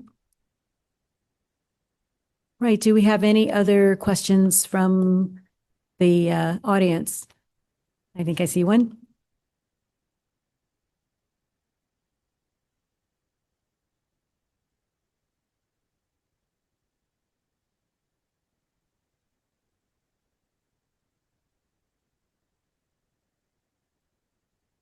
Good evening, Mayor Thomas and Vice Mayor. Casisa. Right, Casisa. I didn't want to mispronounce that here. Council members, staff, members of the public. My name is Ruben Galvan. I'm a field representative of the North Coast States Carpenters Union, Local 751, which covers Marin County. And obviously, I'm here today to talk about this development with a very important question regarding the Ivy Corte Madera project by O&I Development. And the question is, will there be strong labor standards on this project? Labor standards to protect the workers, meaning fair wages, health insurance benefits, opportunity for apprentices from state accredited apprenticeship programs, and meaningful labor compliance. Without strong labor standards, we leave the door wide open for bad actors, the kind that misclassify workers in order to avoid paying benefits, deny opportunity to apprentices, unsafe job sites, and in worst cases, wage theft. O&I Development currently has the Ivy at Denville project, where Descor Builders is the general contractor. We have a Carpenters Council-wide active labor dispute against Descor across all 46 counties for not paying carpeted area standard wages. We've seen it before. Without strong labor standards, it's a race to the bottom. The town of Corte Madera has an opportunity here to set the tone to support responsible development that uplifts working families, protects the community. So I respectfully ask again, would their Ivy Corte Madera project include strong labor standards? I'm not against development, especially now when it comes to our seniors, right? I just want it done responsibly. And for the record, I did reach out and had a conversation with Colin Bagwell, Vice President of Acquisitions, and with Ms. Carissa before the meeting. And we're looking forward to sitting down, having a conversation about this. Thank you for your time. Thank you. Do we have anyone else in the audience who'd like to speak? Anyone online? We have 3 hands raised from attendees online. And four now. We did receive a couple emailed public comments, as Martha mentioned earlier, and they are available for the public to view on the town's website. We're going to start with Patty Stolier. Good evening, everybody, and thank you for the chance to speak tonight. As a registered nurse and founder of Age Friendly Corte Madera, I've been advocating for improvements for older residents in our town for over 12 years now. And of course, we created the original Age Friendly Intergenerational Center in 2018. When we look at the blueprints for the Ivy project, it's easy to focus on the essential square footage, the apartments, infrastructure, dining, but we should build a community where people truly thrive. So we need to design for the human spirit and not just human safekeeping. Aging does not diminish the need for vitality. It intensifies it. That's why I urge you to prioritize dedicated spaces for movement, exercise, gathering, socializing, and experiencing the outdoors. Physical movement is an underlying foundation for independence. By incorporating accessible exercise spaces and clear, safe walking paths, which I see you have focused on, you aren't offering a luxury, you're actively helping residents maintain their mobility, balance, and cognitive health. I know a gentleman who is 99 years old and swims 25-yard laps 3 times a week to keep up his stamina. I hope that Ivy will offer aqua fitness classes and other swimming options for residents, maybe even including the local community. But physical health is only half the battle. Isolation is one of the greatest risks our seniors face. We need intentional, warm gathering spaces, not just hallways that are wide enough, but true social hubs where a resident can strike up a conversation, share a story, or welcome their family. These shared spaces turn an institutional building into a neighborhood. Finally, let's not forget our connection to nature. Safe, inviting outdoor spaces, whether it's a central courtyard, a community garden, which I hope you are able to pull off, seating maybe near the pond, or simply a secure balcony, provide fresh air, sunlight, and a greater sense of freedom. A simple balance beam with stability bars next to it is a small investment for a big reward. Just being outside can reduce stress, improve sleep, and elevate a person's entire outlook for the day. When you invest in these amenities, you're adding tremendous value. You're creating an exceptional destination that families will eagerly choose for their loved ones, that Pat will probably want to live in, because it looks and feels like a place of life, growth, and connection, a place they themselves would like to live. So let's build more than just a housing facility here. Please design a vibrant intergenerational environment where residents don't just live, but really flourish. Thank you. Thank you. Next, we have Mary Connolly.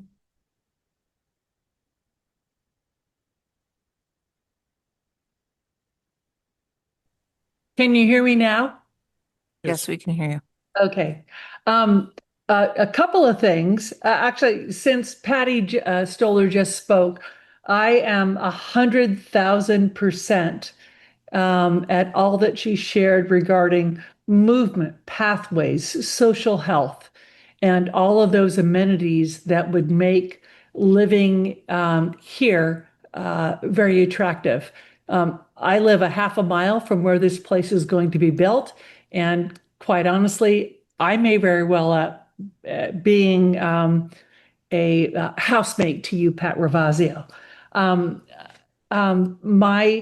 My concerns, which I know may not be able to be addressed in this moment, have to do with recycling.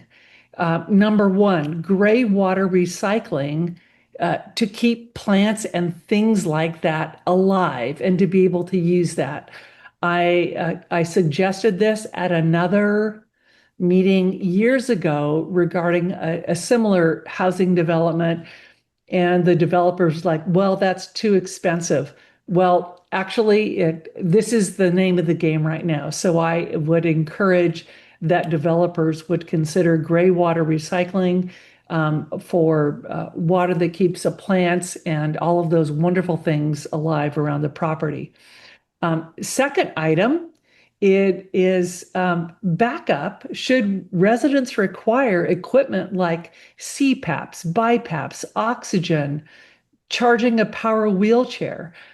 Those kind of things come from my own experience with my husband, passed away 2 years ago, where we installed solar panels and a solar battery system so that when the power went down, my husband could still breathe and receive the kind of services and things that he needed that were required by electricity.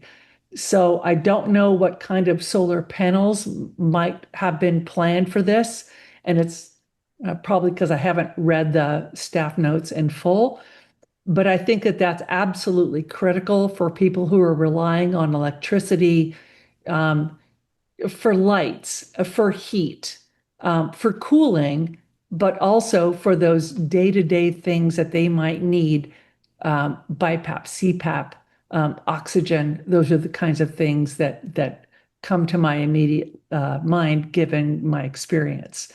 A third thing, and this was not, this was also paid attention to by others, is plantings and garden beds where those who are so inclined can go out and dig in the ground and plant a tomato. I think those are important. And then finally, can I have 30 seconds more? 30 seconds more. Okay. Very quickly, please. That these facilities are LEED certified gold. And if you know LEED certified gold, you know what that means. And that's all that I had to say. And I am so glad to see this project moving forward, even though I will have to endure months and months and months, maybe years of construction, but to see a nice place for citizens like me who might live there. I appreciate it. You can send us any other comments through email. Thank you. Okay, next we have David McPherson. Okay. Good evening, Mayor, council members, and staff. I have two questions. First, does our town attorney agree with the applicant's attorney that the town does not have any right, nor is there any legal development process that would allow us to impose public access to the pond as a conditional use? I'll go ahead with my second question. Can the town require that the applicant contribute to a traffic circulation study, particularly that focus on safe pedestrian access from the new development to the town center? I know that was a very important question that the Bicycle Pedestrian Advisory Committee wrestled with, because as we all know and have seen, people who are accessing the hotel tend to just go directly from the town center across 4 lanes of traffic, which is, anything but safe and optimal. So I'd like to know if the town, as a condition of approval, can require the applicant to contribute to a traffic study that solves that pedestrian access. With that, thank you. Thank you. And then last, we have Barbara Salzman.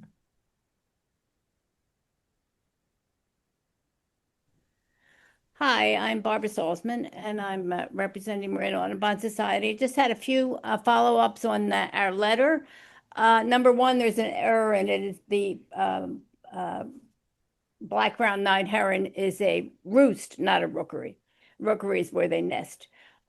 First, about the public access, path or point, as we were advocating for.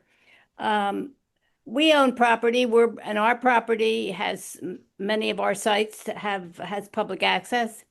We get insurance for it. You know, it's not a huge burden. And actually, it feels to me like the residents are being cut off from communication and interaction with the public if the public is not allowed on the property at all. It could easily be fenced, and it could be just a point access or very short path. Secondly, with regard to the roost, it feels to me like the applicants just don't want to do it. I mean, it's clearly the resource agencies didn't say don't do this. We don't have any interest in it. The birds use it primarily in the wintertime when usually construction is limited. With some creative thinking, we think it could be retained. And with regard to the our recommendation of a removal of the garden, I had no idea we were recommending that because I couldn't read the words on the plans that were sent. They were so tiny and garbled when I tried to enlarge them. We're certainly for gardens. It is in our main interests. And the main things that are still in the way of the roost being retained where it is now is the path, which it seems to us could be moved. And I don't know, there's something else in the way, a constructed facility. So anyway, if the applicants are open to working with us about truly planting trees, that they would have to be dense trees and that would provide protection, it would be better if there was some effort made to retain the roost where it is and use some creative measures to do that. Thanks a lot. Bye. Thank you. We don't have any other hands raised at this time, and we didn't receive any additional emailed public comment for this item. All right. Thank you. So do we have any council comment when we bring it back for discussion? Who would like to start? Oh, are we gonna? Could we we're get gonna some get of the questions okay. answered? Yeah, I have a list here. So does anyone want to tackle the economic impact question? Well, I can, if you look at the most recent couple of years of town financials, our transient occupancy tax generated 959,000 in fiscal year end in 25 and 983 in our 83,000 in our adopted budget, but that's generated by two facilities. The Best Western, but also the Marin Suites. So and the Evergreen. Evergreen. Recently. Evergreen. There's also a third hotel that contributes, and there's a very small amount from short-term rentals as well. yeah, okay. Oh, forgot the new hotel. But correct, I think the major contributors are the Those two two. larger ones. Right. I'm sorry, Amy, do you know numbers? How much we lose in TOT? Or Adam, do you know? We do, but generally we don't disclose specific numbers related to on tax related to individual businesses, just because of the competitive nature and the disclosure of that information actually provide some information that's, I think, valuable to the individual businesses.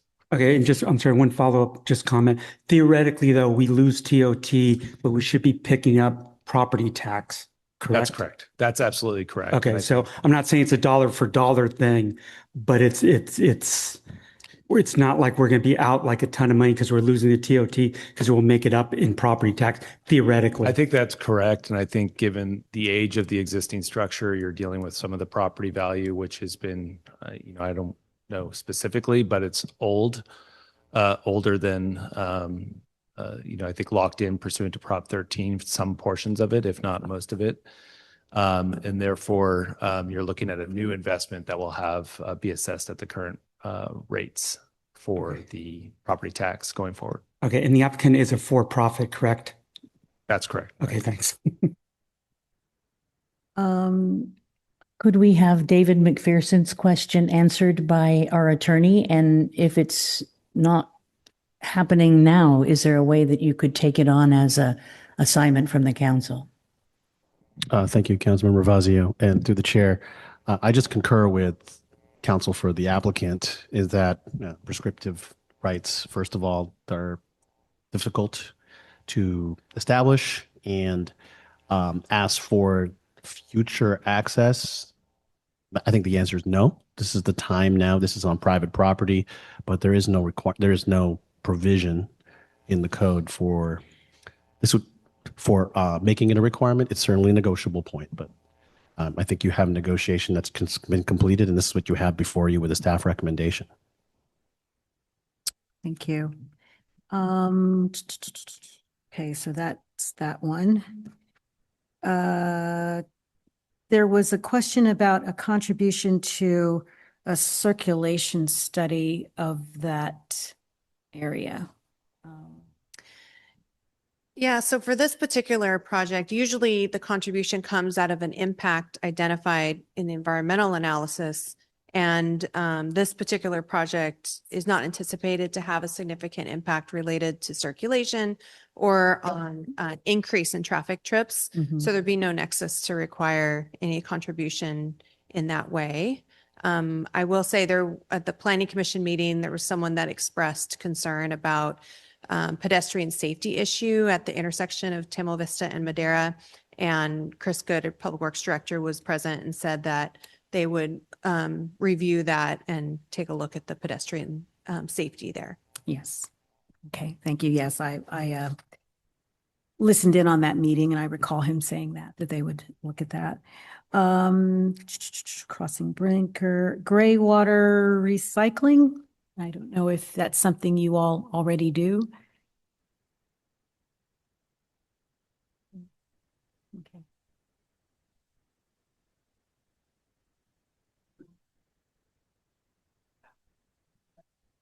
You can only hear it. Sorry. No, I know better than that. Yeah, we were just talking about it. We'll look into kind of what that looks like and if it's something feasible that we could do for the project. Sounds good. And let's see, did we get all of them? The redwood trees. Redwood trees. The redwood trees are located next to the existing restaurant building or the former restaurant building. They are being removed. There are 5 trees along the eastern property boundary that will be retained. However, those are, I think, Monterey pines and ash trees, so not redwoods. Okay. And the redwoods are, they're not healthy, or are they just in the wrong spot? They're not unhealthy. I think they're in fair condition, if I recall. They're located in very close proximity to existing structure and within very close to the proposed structure. And the applicant determined that with all the grading necessary and the addition of fill, that would compromise the root structure and also cause infrastructure impacts to the adjacent new sewer line, which is in that area, and also to the foundation of the building. Okay. Thank you. And there was something popped into my head that there was another question too. I think the other question was about the name of the building. That's the only other one I. Oh. That was a great comment. We'll take it up with marketing. like Okay. And, with that, are we ready to talk about a motion, or are we have more things we want to discuss? Well, once they answered, yeah, I'm closing. Yeah, I'm closed. So we're back to you guys. Yeah. So public comment is closed. Thank you. So are we ready to entertain a motion? I'd like to make, and I have comments also. Okay. Yeah, I can go first. First of all, I want to thank Amy and Martha. Martha, I know you do a lot of heavy lifting. I like your staff reports because you're totally complete and thorough, even though this one, I think the whole thing is 300 and some odd pages, but it's all good stuff. So don't worry. I also want to thank Peter Chase and the Planning Commission. To me, they do most of the heavy lifting. We're just here, some of the high level, but more, the important issues. They're looking at the color scheme and all that. So again, I appreciate them also. From my perspective, I can support the project. I think I like the way it looks. I think I like what you've done with it. I think senior housing definitely is needed in Marin County, including our local community. So I appreciate that. I also appreciate that you listen to what our residents are saying, especially with the one with the name change. Just kidding. But even, I know on Tamil Vista, I think people are sitting there saying, can you put more bushes? Can you do this? So again, I appreciate you listening to the community and providing feedback. With that, I do have just a couple concerns, not directly related to you guys, so don't get too stressed out. One is I am concerned with the economic impact it has on the town, especially town center. And I know what you're saying about HDL cannot figure it out. Somebody has to be able to figure it out. And if it's not them, we need to find somebody that can. I know we're looking at an economic plan. I would ask them to see if they can figure something out. And I know it may not be an exact number. I believe in being proactive and not reactive. So I'd rather know now that we're heading into something that we need to figure out how to deal with instead of waiting until it happens and then we're in the, oh my God moment, what do we do? So again, if you can reach out to, again, the economic planning team, that would be appreciated. And I know the town is made whole through property tax. I'm not concerned about the town. We're in pretty good financial condition. I'm more concerned about our local businesses. And that may even spill over to the village. So the other thing somewhat concerned about with, and I think this is more of a CIP project for the town, with all the work and how your project's going to look on Madera, we need to do something with that street. I brought this up, I think, when we did entitlements for the hotel 3 or 4 years ago. I'm not sure what we can do there. It's not just the intersection at Madera and Tamil Vista, because I know I walk a lot and that intersection is dangerous. People blow right through the stop sign when they're making the right on Tamil Vista. And I know Central and Police, they can only be in so many places, so many times. But this may tie back to the economic plan also, because I know they were talking about how does our town look when people get in there. But that street is just, put it bluntly, it's someone's ugly. It just does. It doesn't look very pleasing. After your project, your side will look nice. It's just the street itself. To me, it just doesn't look very pleasing. So again, those are the two concerns I have. Just a couple suggestions. And again, this is down the road when you are fully complete and you have residents living there. And again, I'm not sure of your business model, your operation side of it. You may look at something where how you can partner with town center, whether that we have a number of restaurants there. If your residents can do, you have a menu sitting there saying, hey, they can do takeout, whether it be wraps, pig in the pickle, Il Fornile. There's a number of local restaurants there that they can tap into that may help them economically, or try to tie in with, again, town center. Again, you'd have to talk to Angela. I know she's here. Some kind of promotions, just so that we can tie your project into town center and time together from an economic standpoint. And I look at these things as a win-win situation. It's not just for the town and our businesses, but if your residents, no offense, have food options outside of your facility, would they appreciate that? So it's just a couple of suggestions to look at. But other than that, I can support the project. And I do like what you have in the staff report, Martha, where I think at the end, let me see if I can bring this up. I like it where you have options. You have options 1 through 4, but you say options 2, 3, and 4 are highly problematic. But I just like that verbiage. So again, I can support the project. I know Councilmember Ravazio has comments. Councilmember Ravazio. So, a couple things looking through my notes. The flood control issue that Fred brought up on US 101. I know you didn't follow up on it, but I want to because I know we're raising the elevation of the property, right? How much are we raising the elevation in order to get us out of the flood zone? It's required to be raised 1 foot above base flood elevation. Okay. Which is 11. And I think the existing site is at the low point around 7.5 feet.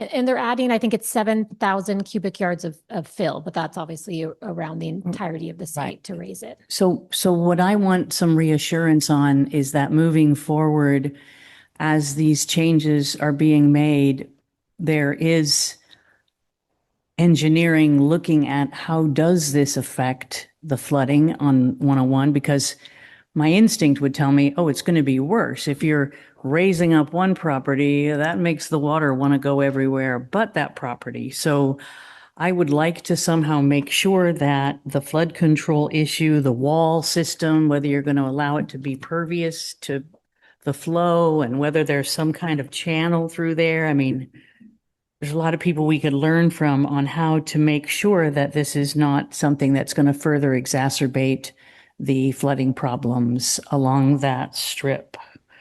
So I don't know whether we can put that in the report. I think you guys seem like really responsible developers, and I love that you want to do this right, and I get that sense. But, I think it was Ronald Reagan who said, trust but verify. So, I would like to make sure that we're going to be looking at that. And it does sound like the press for any kind of prescriptive easement is a dead end at this point, because there has to be somebody to do it. And to all those residents in the community who ask me about it, yes, it can happen, but you have to do it. The town can't do it for you. So just putting that out there you can still call me and talk to me about it, but the town, you would have to be the one to take the action, not the town. And on the question of the crazy exit off of 101 and then whipping into the Chevron versus the town center versus right now the Best Western, can we spend a little money or get Adam to spend a little money to study that little spot? Because maybe there's a median strip, maybe there's some kind of bollards or something that will, maybe people can't turn into Chevron right there. Maybe they got to go down and go around. I don't know what it could be, but can we look at how to mitigate there? Sure, thank you. And there have been several analyses done in the past, and I think we should start there and look at those. Some were, as you mentioned, roundabouts and so on. It is a very complicated street with multiple. I don't mean the intersection. I know you're going to look at that one. I'm talking about the exit ramp from 101, not the Tamil Vista, Madera. We've looked at the medians. The problem is there's a middle turn lane that in order to access both businesses on either sides of the streets, you need left turns. So that's the part that makes it challenging. But yes. Well, we can look at that. Is there a way to make that a safer? Because I know, TAM wanted to eliminate that exit ramp, and we really wanted to keep both the exit and the entrance ramp going. And I assume that's still the case, but it would be really great to just look at it again, because this is going into because we will have a lot of really old drivers around there. The oldest driver we had, I think she was 116, and I would see her at Safeway every day in her red convertible Mustang. So they are around. And then one last thing that nobody followed up on that I would like to follow up on. Can the applicant tell us about the labor standards for your company and what you do to make sure that your fair practices and all that? Yeah, yeah.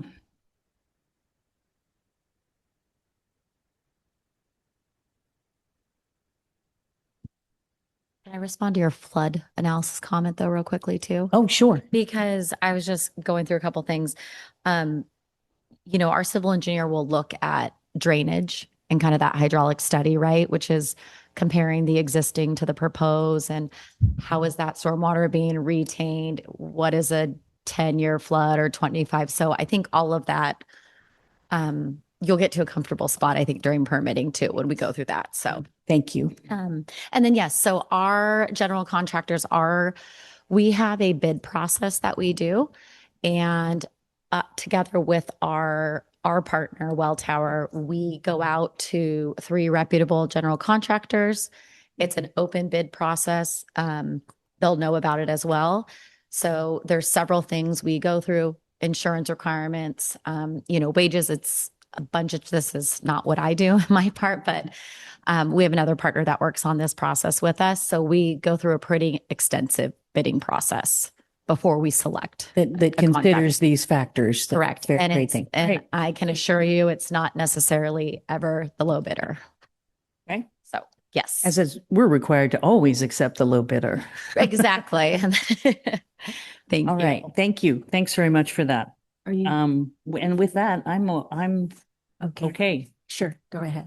Okay, first, as someone who has lived through at least almost 2 different hotel redevelopment processes in this town, I would like to congratulate the applicant for actually listening to us and coming up with a project that answered almost all the objections and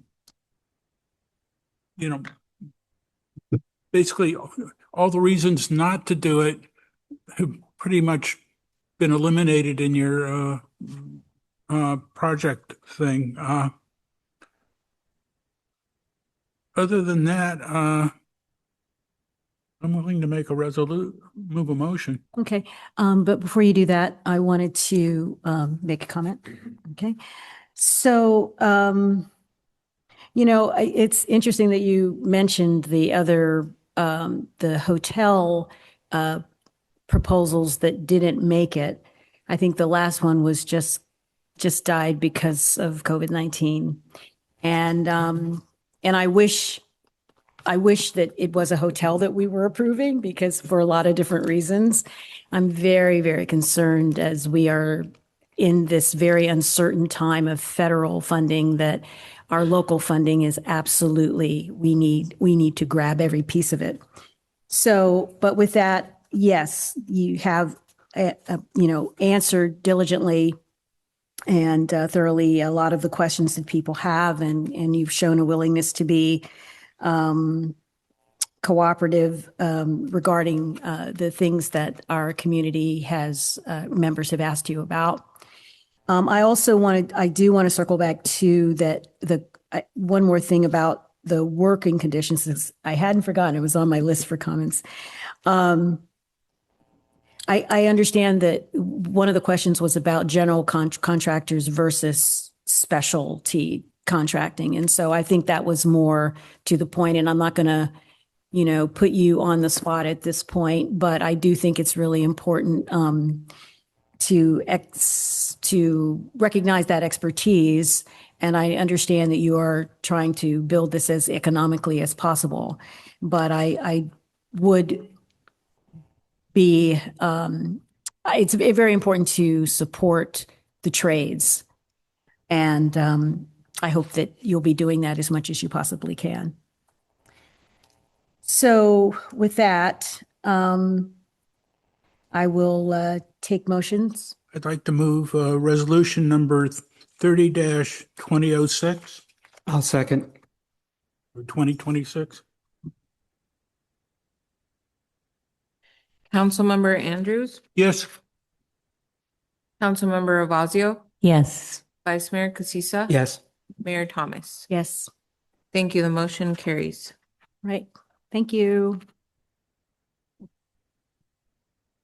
And we will. Good luck with your project. We hope it's wonderful. We will move on to. So, business item 6A. Consideration and possible action to authorize the town manager to enter into a 3-year professional services agreement with Marin IT for an amount not to exceed $529,672 for comprehensive information technology managed services and strategic information technology support. And our report will come from Mike Moriarty. Is your mic on? It's now on the mic. Mic's on the mic. Thank you, Madam Mayor and members of the Town Council. Thank you for introducing the item, authorizing the town manager to enter into a 3-year professional services agreement with Marin IT for an amount not to exceed $529,672 for comprehensive information technology managed services and strategic information technology support. Next slide, please. Why we are here this evening before council with this item. As you recall, council approval is required for all agreements over 100,000 pursuant to the new purchasing policy established by the town and approved by the town council. This here is the first IT agreement, or actually the renewal under the new or the updated purchasing policy. We've since evaluated market conditions, conducted an RFQ, or request for qualifications and quote process. We reviewed those submittals and alternative providers. And as a result, we've negotiated a 3-year agreement with no cost increase to the 2024 rates that we are currently in and operating under. Next slide, please. The agreement authorization request is as follows. The professional services agreement effective tomorrow through June 30th of 2029 in a base amount of $481,520, which is tantamount to $160,507 a year, with a contingency request of $48,152, approximately $16,051 a year, for a total of $529,672. Again, there's no increase in the professional services rate since 2024's contract. The 3-year pricing stability through June of 2029 provides a benefit to the town, and a multi-year agreement provides cost certainty with it, which is important for future budget forecasting and projections.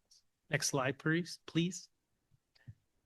In response to recent public comment that came in over the 4th holiday, I created this slide. Contingency authorization.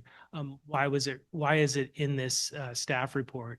I want to be clear that this is requested by staff and not Marin IT in any capacity.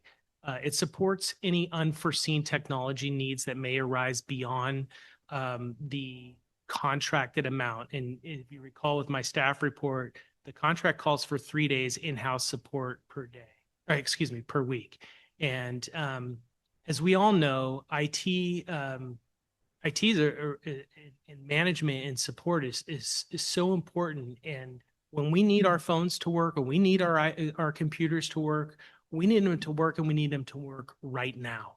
And so these contingencies address after hours calls for service or some potential projects that may arise as a result of an unforeseen circumstance, including emergency response, cybersecurity incidents, specialized technical services. And the contingency does avoid a minor contract amendments when additional funds are required. Just some brief examples of some of those unexpected incidents that occurred in this fiscal year or last fiscal year. We had that major flooding event at the courtyard. Marin IT came in and assessed the compromised IT infrastructure that was damaged as a result of the flooding. They procured and installed the replacement devices. They relocated systems and operation functionality to a temporary interim trailer. And then at the conclusion of the abatement process, they relocated those services back to the courtyard. And so those were unanticipated, and just it highlights an example of how things could potentially happen. We had another incident of info asset sewer system updates and migration. Info asset is the sanitary sewer software that our district uses to map all the sewer systems throughout town. And from the onset, it's been a very challenging software. It's supported in the United Kingdom, but it's very complex, and our staff really likes the nature of the software. But nonetheless, it's very sensitive software, and they recently did an update when they had a purchase through Autodesk, and that update required a significant amount of time, energy, and discussions with our IT consultants, Marin IT, with the engineers that are stationed in the United Kingdom. It required after-hours coordination, early morning coordination. And then last was a small project that they helped facilitate with the Park Madera Center, establishing a new closed-circuit television system that was necessary as a result of AT&T and CalNet discontinuing landlines in the area. And that system in and of itself has already started to pay for itself. We had a hit and run at causing damage to the fence last week. I helped Lisa Malin establish provide the video clip of the truck damaging the fence, and routed that to the delivery truck's insurance carrier. So that is just a small example. Next slide, please.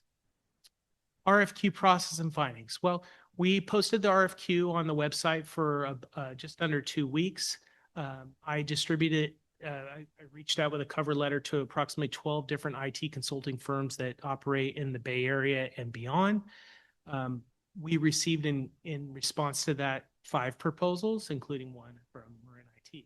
I will tell you that 2 are from the East Coast with no references or any readily information that they support and sustain local IT management and support in the Bay Area, let alone Marin County. We've since provided a competitive marketplace analysis. We've determined that there's no clear advantages to changing providers, especially since we're really pleased with the current providers. Most importantly, a renewal of the contract offers the lowest risk and the highest value option for the town. Next slide, please. Why Marin IT? Well, Marin IT's been serving the town since 2022 when previous town manager Todd Cusimano reached out to them, saw the need for a more well-established IT professional in the area. We had a long-term consultant who was operating for more than 20 years, and Marin IT brought a new, fresh look and new cybersecurity technologies and other enhancements. Currently, they have deep knowledge of the town systems and operations.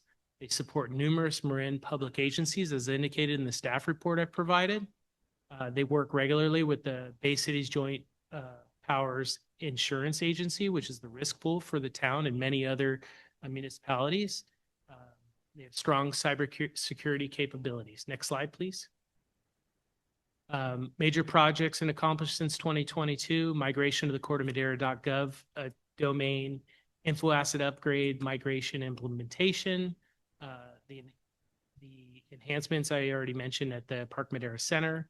They help design and procure and install the security system that we have here at Town Hall, which is the access controller system, the alarm system, the temperature monitoring in our IT server room, and our camera system on the external.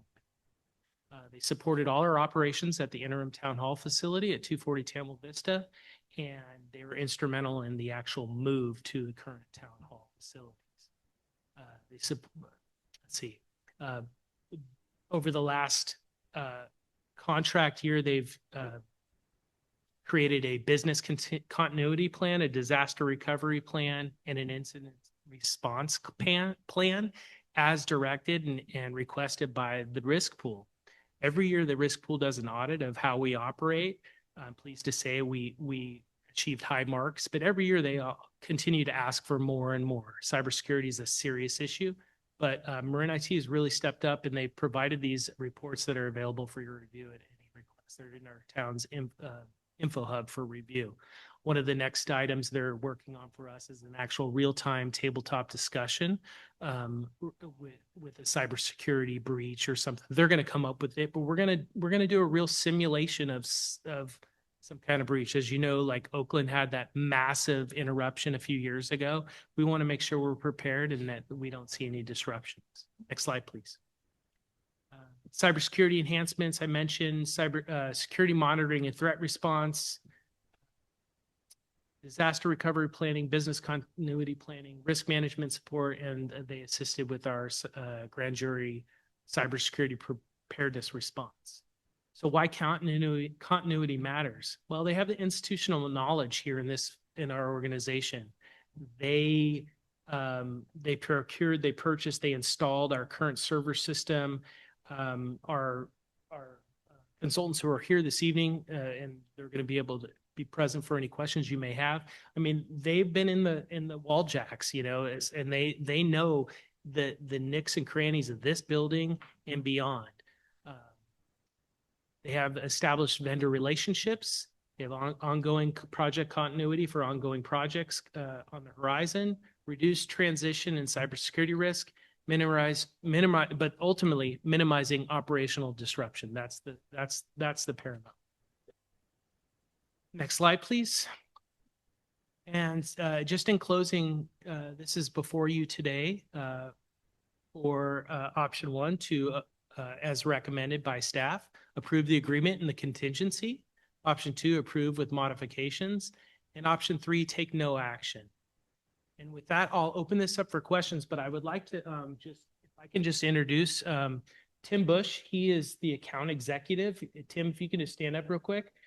He's I would say more like a high level representative of Marin IT, and he does a lot of our quotes and bids. And then Mark, this is Mark Amaral over here. He's our boots on the ground manager for the town. He is instrumental. If we could steal him to work here full time, I would love that, but it doesn't make any sense. I really appreciate all the time, energy, and effort they both contribute to ensure operational success. And with that, I will leave it up for any questions you may have regarding the staff report, anything that I mentioned, and then anything technical, obviously we'll parlay over to consultants. So. And if I can just jump in, Mayor Thomas, and also thank Mike Moriarty for really taking on the role of the point person for managing the current contract that we have with Marin IT, and also engaging in sort of with Marin IT. I want to say they've been very flexible with just addressing the needs that we've brought to them in terms of what our needs are as staff. Obviously, a new facility was no easy task. So, I just appreciate Mike and your effort, not only in managing our contract, but also bringing this effort and the new 3-year agreement to a proposed 3-year agreement to Town Council this evening for consideration. And I'll just say this is one of the first prior years we haven't brought this contract to the council in the past because of that ambiguity between it was always budgeted for and the budgets were approved, but we now have some clarity with the new purchasing ordinance that really doesn't matter anything above $100,000. We're going to bring it to the council. May not always be as a discussion item, but we'll show you the competitive process in this case that we've gone through and the thoroughness with which we've vetted potential the consultant here and the process we've gone through to make a recommendation. Thank you. So shall we start down to this end? Yes. Yeah, where to begin? When I asked this question, if the answer is something you don't want publicly discussed anywhere, then we can talk after the meeting. But as I recall, about a decade ago, the town got hit with a ransomware, and it kind of screwed up a few things. Where I work, we too got almost hit with a ransomware, but I noticed my files disappearing. So I quickly ran around and shut off every computer in the office. But then we had to basically reformat every hard disk, reformat the servers, and we had two of them running, mirroring each other. And so I guess my real question is, how the hell do you back up everything here? And how often is it done? And where are they stored? And all sorts of good stuff like that. It's a great question. I know they're prepared to answer that. It's on. Okay, thank you. Well, currently, the town's data is backed up using a cloud-based system with a software called Veeam, which is widely used pretty much everywhere in the world. Is the most popular. What happens is we take hourly, I believe, snapshots, might be more frequent than that, so that we have an accurate snapshot saved both locally and in the cloud, so that we can recover back to, worst case scenario would be about a half an hour. That window might even be narrower. I'd have to double check. So that we have a local backup, which is also pushed to the cloud. And from there, there's an encrypted shadow copy, an immutable copy of that data, which is immune to ransomware viruses, accidental deletion, that kind of thing, that even we don't have the encryption key for. We have to go to the provider for that, which means that it's not saved anywhere. It's at their secure facility, which is replicated to multiple data centers throughout the Western US. And I believe they have one in the Columbus, Georgia area as well. So that part, what that does is allows us to, worst case scenario, if we have to just hit the delete key on everything and do a restoration, we have that immutable copy to go back to. But doing those snapshots would make the recovery even quicker, narrows that window down so that your downtime is reduced significantly from the original backup system that was in play when we got here.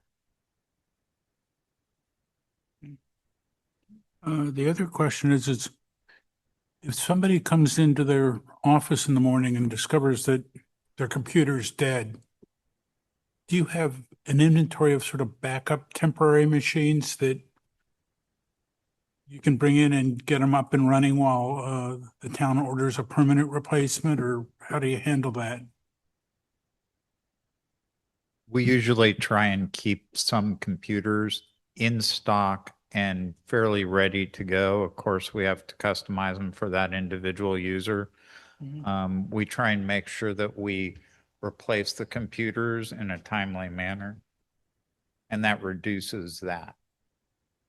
I'd also add that we had a couple vacant cubicles downstairs with workable space, and we started ordering some laptops as backups because over time, as we transition every 2 to 3 years for new equipment, we retain and hold on to some of those other laptops, and we can use the docking stations and dual monitors and some of those terminals.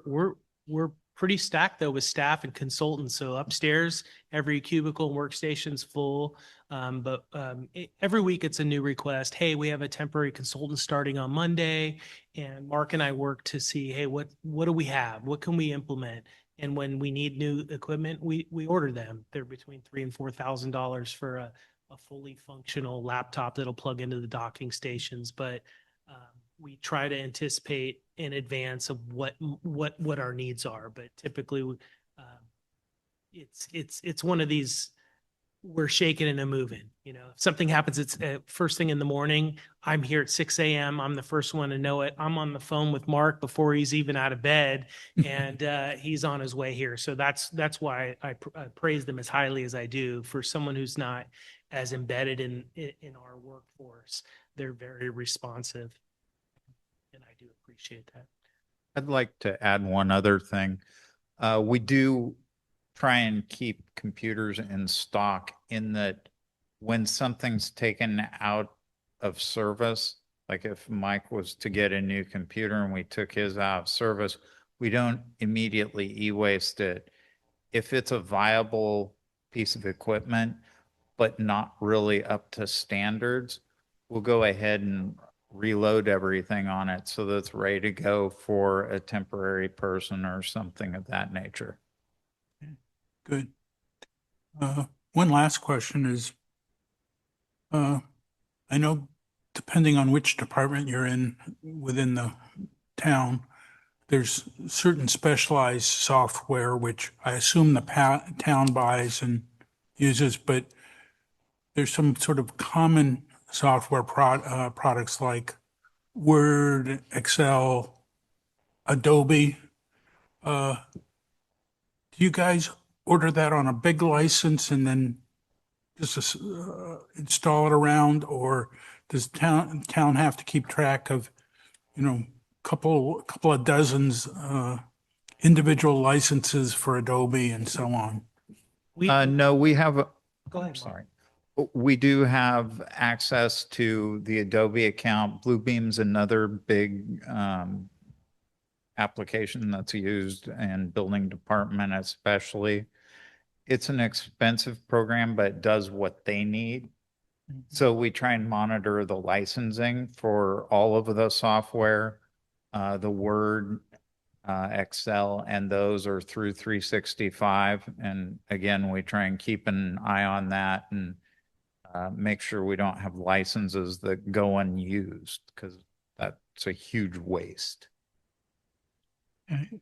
And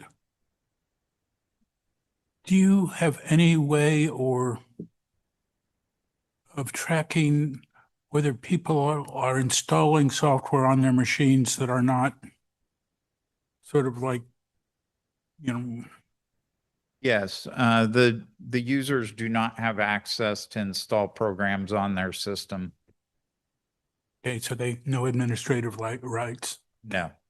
If they, even so far as Bluebeam, a lot of times if you go to upgrade it, it needs an administrator to do that. And so we're involved with that as well. Thank you. Good. Mostly goes to also mitigating cybersecurity risk, so that if you accidentally download an executable bad one, it won't install because you don't have proper rights. Perfect. Do you have a question? Couple questions. I agree with Jim's concern about cyber attacks and the potential for that. And I know that cyber insurance is kind of the new thing. Do we have cyber insurance? Are we covered in the event of? Yes. Okay. Yes, we do that through our risk pool, and that's something that as well, I think Mike mentioned that we're constantly being requested as part to in order to actually access that insurance, we have to meet certain requirements of our system. Right. Constantly. Like earthquake insurance, you have to lose a lot in order to make it worthwhile. Yeah. I get that. Okay, I just wanted to make sure we had that. And then the other thing that came up during there was a lot of talk about emergency communications and disaster preparedness and things. There was a lot of conversation that came up after the floods of January that talked about the need for more information from the town and from public works, police, fire, whatever, in the event of an emergency. Detailed information that can be either live streamed. We know we don't have a radio station anymore. We gave up that license some time ago. is there something that we can do either with some kind of streaming thing on our website, some kind of way of, when we got to list 10 roads that are closed, or where to get your sandbags, or where you can go charge your phones, the detailed information that people are looking for in an emergency? Can we use our IT services to provide that information to our residents? I mean, this is one of the things that Adam and I are talking a lot about. We're not forgetting what happened, back in January. We are meeting with the county Office of Emergency Management later this month to discuss and redraft our current emergency operations plan, which is outdated, and that comes on the steps of the Board of Supervisors approving their draft that they spent considerable amount of time and energy.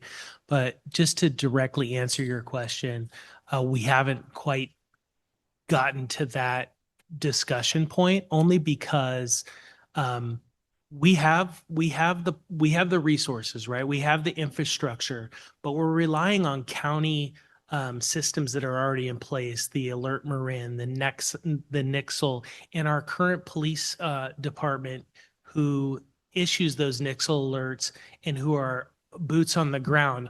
As you know, what happened in January, we were in a closure, a town closure. We didn't have staff, so we can have the systems, but we need the staff to be able to be available. We rely on our emergency responders to coordinate, police and fire primarily, and to issue those. And I know that we talk about those a lot in our staff meetings and management team. Maybe Adam, you could elaborate a little further, but It's good to know you're working on it. I don't need to know that it's done, but the fact that we haven't given up. I know it's a work in leap progress. forward, work in progress. As long as it's happening, that answers my question. Thank you very much. Oh, Just gonna say, it's not really, the infrastructure's in place. Marin IT is, helps us with our making sure our internet is quick and fast and can broadcast out as needed. We have to, it's more of a staffing question with our communications playbook and what tools we use to get the message out. thank you. sure. All right. Councilman Casissa. Okay. I do not have any questions. It all sounds really good. You won't believe this, but I used to actually work for Veris Technology and do a lot of this stuff. So anyway, you guys, you're doing great. We want to open it up to public comment. Do we have anyone who'd like to speak on this matter? We do have a hand raised from David McPherson, another one from Roy Wolford, and the emailed public comment that we received was from David McPherson, is on the website for the public to access as well. All right. This is David. I just want to express my appreciation for our communication manager explaining why the contingency fee was appropriate. That's perfectly acceptable and transparent, and I appreciate all of his efforts to do the due diligence to determine that Marin IT is the correct vendor. That's hard work, and it's appreciated. Thank you.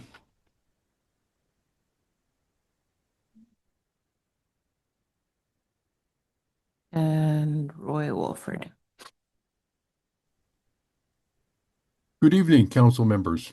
I have a couple of questions, or actually one big question for Marin IT. I'd appreciate hearing how you're currently utilizing artificial intelligence to drive more efficiencies, reduce costs, come up with innovative solutions with technology, both now and in the future. So I appreciate it if you could take a bit of time and share with your thoughts on artificial intelligence and how it helps you be more productive, and also would help the town staff to be more productive. Thank you. We don't have any other hands raised from attendees online, and we didn't receive any additional emailed public comment for this item. Thank you. And if you all would like to answer that question, address that question, it'd be fine. One of the programs that we'll be instituting throughout the next year utilizes AI fairly basically. It prevents ransomware and things of that nature, and it uses AI as a basis for that to see if there's something basically going wrong in the network. Like, for instance, this server's never been accessed during a certain time of the day, and it sees that happening. It can shut down that server from the network or computer from the network if it sees activity that's not normal. So there's things like that we utilize. We haven't, with the town, we have not dove in really hard into AI. It's still in the beginning stages. We do use Copilot through Microsoft a bit, but so far the town hasn't taken that huge plunge to use it. All right. Most towns these days, before they dive in to the AI pool, they're creating an AI use policy before they do that, because obviously, you can get a little out of control with it. So they're making sure that they have, just like your network use policy or your internet use policy, you also have that as part of your general technology use plan policy as well. So it's definitely something, it's a coming attraction for just about everyone. So it's probably something we'll be talking about in the next year. One of the problems with AI is, depending on which engine that you use for it, you don't necessarily know where the information that you put into the AI goes. And that's something where Tim said you need a use policy. Thank you. So are we, I think that we're ready to entertain a motion, and rest of us have. I can make the motion to authorize town manager to enter a 3-year professional services agreement with Marin IT for amount not to exceed $529,672, as stated in the staff report. I'll second. Councilmember Andrews? Yep. Councilmember Ravazio? Yes. Vice Mayor Casissa? Yes. Mayor Thomas? Yes. Thank you. The motion carries. Thank you. Thank you all for staying up late with us. All right, then we're going to move on to council and town manager reports, starting with the town manager. Thanks, Mayor Thomas. I'll try to be relatively brief, but I just want to start first by thanking everybody who was involved in the 4th of July parade, from the town staff. In particular, this was a little bit of a different year. Our Park and Rec team usually help with prep the day before the parade, and also our maintenance team. This year, because it was on a Saturday, the actual day before was on a holiday. Didn't prevent our team. Usually, if it's in the middle of the week or something like that, they'll actually, the day before will be a working day, and they'll spend that working day actually, doing the prep work for the 4th of July. This year, they were doing it on a holiday and didn't say a peep. I didn't even actually think in advance of how that was going to affect their time. But I just really appreciate, especially our Park and Rec team. I know Rebecca as well was there on Friday and then Sunday as well. CMPA, CMFA, Obviously, the parade started with an incident right outside of the community center. I think we could not have had, police and fire first responders there quicker. Fortunately, I don't have a report on how that went, but they were there really quickly to address a medical incident. And so I just wanted to share, my thanks to our staff, of course, everybody else, Julie Kritzberger as well, who put in a lot of time and effort. I think it was a great day. I was happy to be there. I know Mayor Thomas and Mayor Catherine Way as well, just in the work up to the day of trying to make sure everything, all the acts and all the entries were representative of what we wanted to see. So it was a great day, and hope everyone had fun. On to other business. I just wanted to let the council know we did just get a report from OEM. There will be high tides coming again in next week. So I will read what they have told us. And it's really starting July 11th and lasting through July 17th. The highest tide is expected, I believe, on the 14th. They are saying the tides are expected to range from 6.73 to 7.1 feet. We've talked about recently our communications playbook really being triggered at 7.5 feet or 7.5 feet, I think it was. But they're saying minor nuisance flooding is anticipated. Coastal flood advisory has not been issued by the National Weather Service. Likely will be released for closer to the start of the high tides. This is important. Compounding factors such as high wind and precipitation are not forecast to exacerbate the tides. So that's really important. Which that I think in the last high tide event I think it was earlier in June, National Weather Service came out with their predictions, and it was much higher than they predicted. Again, all we can do is rely on the information we're getting from OEM and the science, and it's not expected to be higher than the 6.73 to 7.1. In any case, that just came in.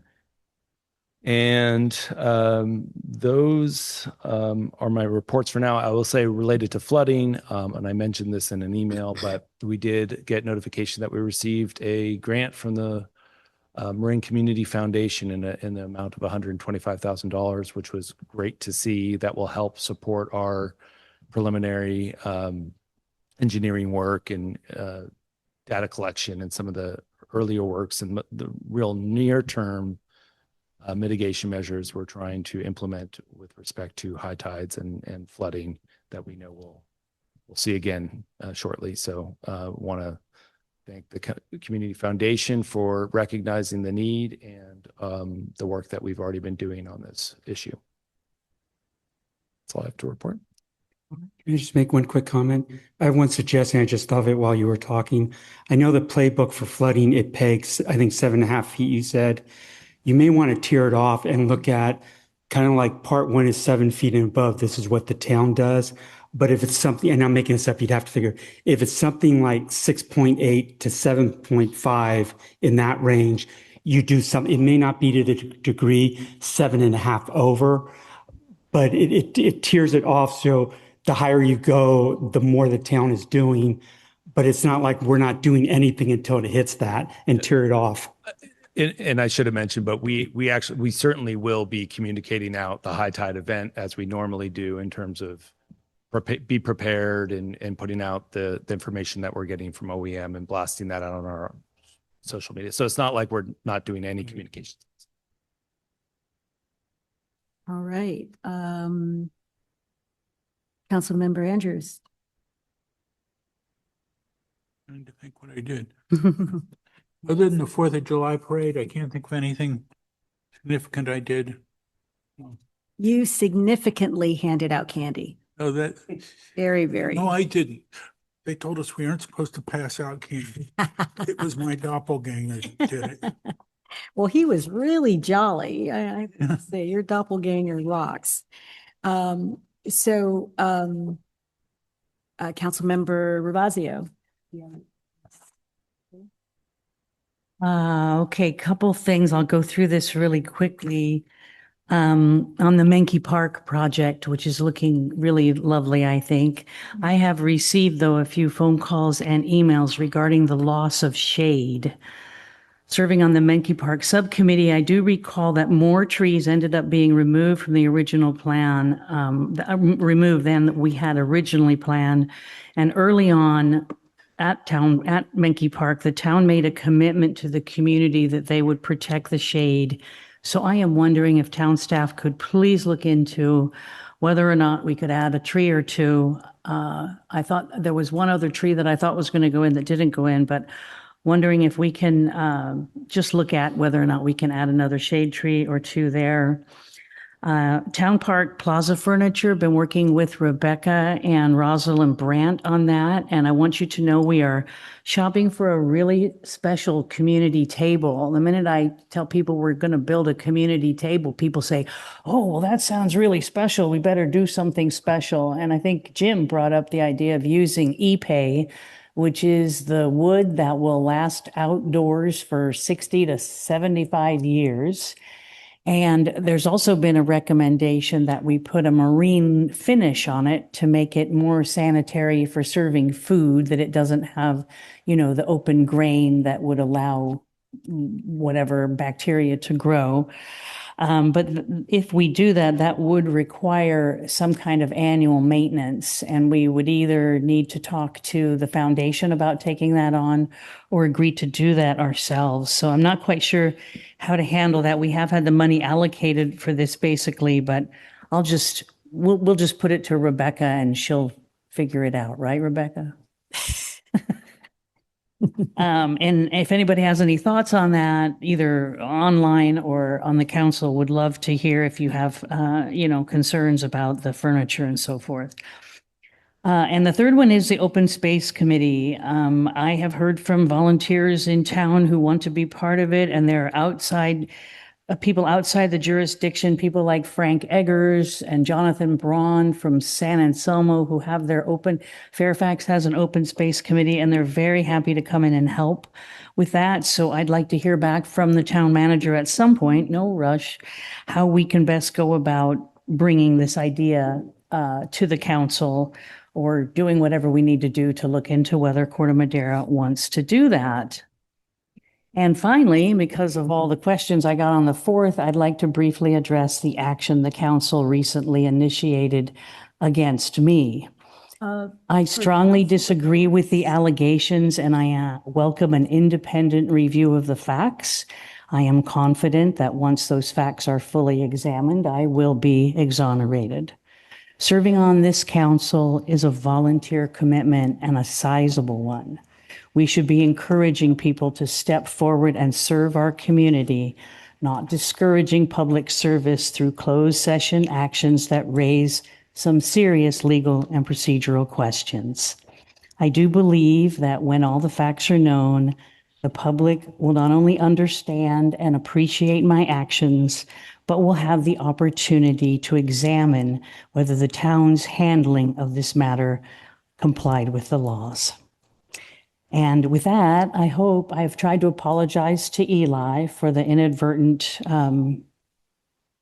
message that got delivered, but I hope we can get on to doing the work for this council. And I won't be resigning, and I will be running for re-election. So I hope to have your support. Thank you very much. All right, then. Councilman Casissa, or did we have anything we wanted to? Okay, fine. So 6:17, I attended age-friendly Corte Madera meeting. I'll go through these somewhat quick. 6:18, Marin Wildfire Prevention Agency. 6:26, MWPA does these occasionally. They did a walkabout for the greater Mill Valley Fuel Break. So Scotts Valley, where the tennis club is, swimming pool, we actually met. There was probably a group about 20, including MWPA representatives, Southern Marin Fire. They've done a lot of work. I'll call them the Alto Bowl on the Mill Valley side, which I think it's great for us because it will definitely benefit Corte Madera if there's a fire that's going to go up to that ridge and come down on on our side, but they've done a lot of work up there. July 4th, again, parade, great time. I think the float idea was great with the DJ. I think everybody had, Adam's even smiling. I think everybody had a great time. So I think that was really well done. And then 7-5, I attended just for a short while the summer concert that's in the park. Those things are going gangbusters. There's a lot more people there. I think by moving it to Town Park, it's becoming a lot more family oriented, family friendly. People can have their kids running around in the grass area while the music's going on. And I think they're getting a lot more people than they did at Mickey Park. And that's it. Thanks. Okay. And let's see, going backwards. So 7-5, I was at the Town Park concert and it was incredible. Miko Marks is amazing. And it was just really, really well attended. And then July 4th, I was wanting to say this while Julie Kritzberger was here. It was a pleasure to work with her on the parade and really see how much goes into it. And I am so impressed and grateful. And I think the parade was fantastic. I had so much time. I learned that Fred has moves, so he's a pretty good dancer. And it was just a lot of fun. And then let's see, 6:25, I attended the TAM meeting. We went through a number of things, including our strategic plan, but we got a report also that the highest level of youth bicycle crashes among Bay Area counties is in Marin. And so we are that's people age 15 and under. And a lot of them are happening within 2 miles of the school. So that's going to be looked at going forward, how we can mitigate that. And then 6:24, I was at the MCCMC meeting. And I'll wrap it up. So we'll get it by 9:30. I think that's, We're done. and then finally, does anyone have anything for the upcoming meeting? Any agenda ideas? Just one thing. I know we put 2 speed display signs on the east side on San Clemente for bicycles. Those things still need work, by the way. I'm out walking the other day showing I'm going 33 miles an hour. I'm not quite that fast, but I would like to see us have a discussion on actually putting speed limits on our bicycle paths. Mill Valley's done it, the county's done it. So when you're going down one of the county bicycle paths, I was on Mill Valley the other day, and they've done it out by Corte Madera Creek, it sits there saying maximum speed is 15. I know Central Marin Police can't be out there all the time, but we put up those display signs telling people to slow to 15, but we can't enforce it. So I think we should take the next step, which is putting speed limits on the bicycle paths, because I think it ties back to what Roses is saying with TAM. I know I've heard this from other Ross Valley Paramedic Authority. It's the same type thing where there's issues around e-bikes. So if we can get that as a discussion point. Do you know whether Larkspur has speed limits on there? No. Do you have a sense for whether they'd be considerate even? I know they bought a I don't. I think camera or I will just say, I think the best thing to do is let Chris Good and his counterpart and Julian have a discussion and see where this is going and how they feel about it. Ultimately, with CMPA and Chief Norton as well. And maybe there's a discussion we can have at a future agenda item just to bat it around and get some information from staff about what's going on, what we can do, and what they would recommend doing. All right, then. So I will say, just because it came up, and I know it's great to hear. It's great to hear that the concerts have been very successful. I will note, every year after the 4th of July, we got to reseed that central lawn in the West Field, and we got to fence it off so that it doesn't get trampled down and overused, because otherwise it will receive additional damage. So there is a fence around there now. I think, let me know how it impacts the concerts going forward, but I don't know exactly how long it will be up. 3 weeks. Okay, so 3 weeks. So the next few concerts that will have that fence around the West Field. So where will people sit? Oh, well, we'll figure it out. There's still room, but it's just not as open, Mhm. and, for everything to expand out. Okay, great. Thank you. So with that, we are adjourned.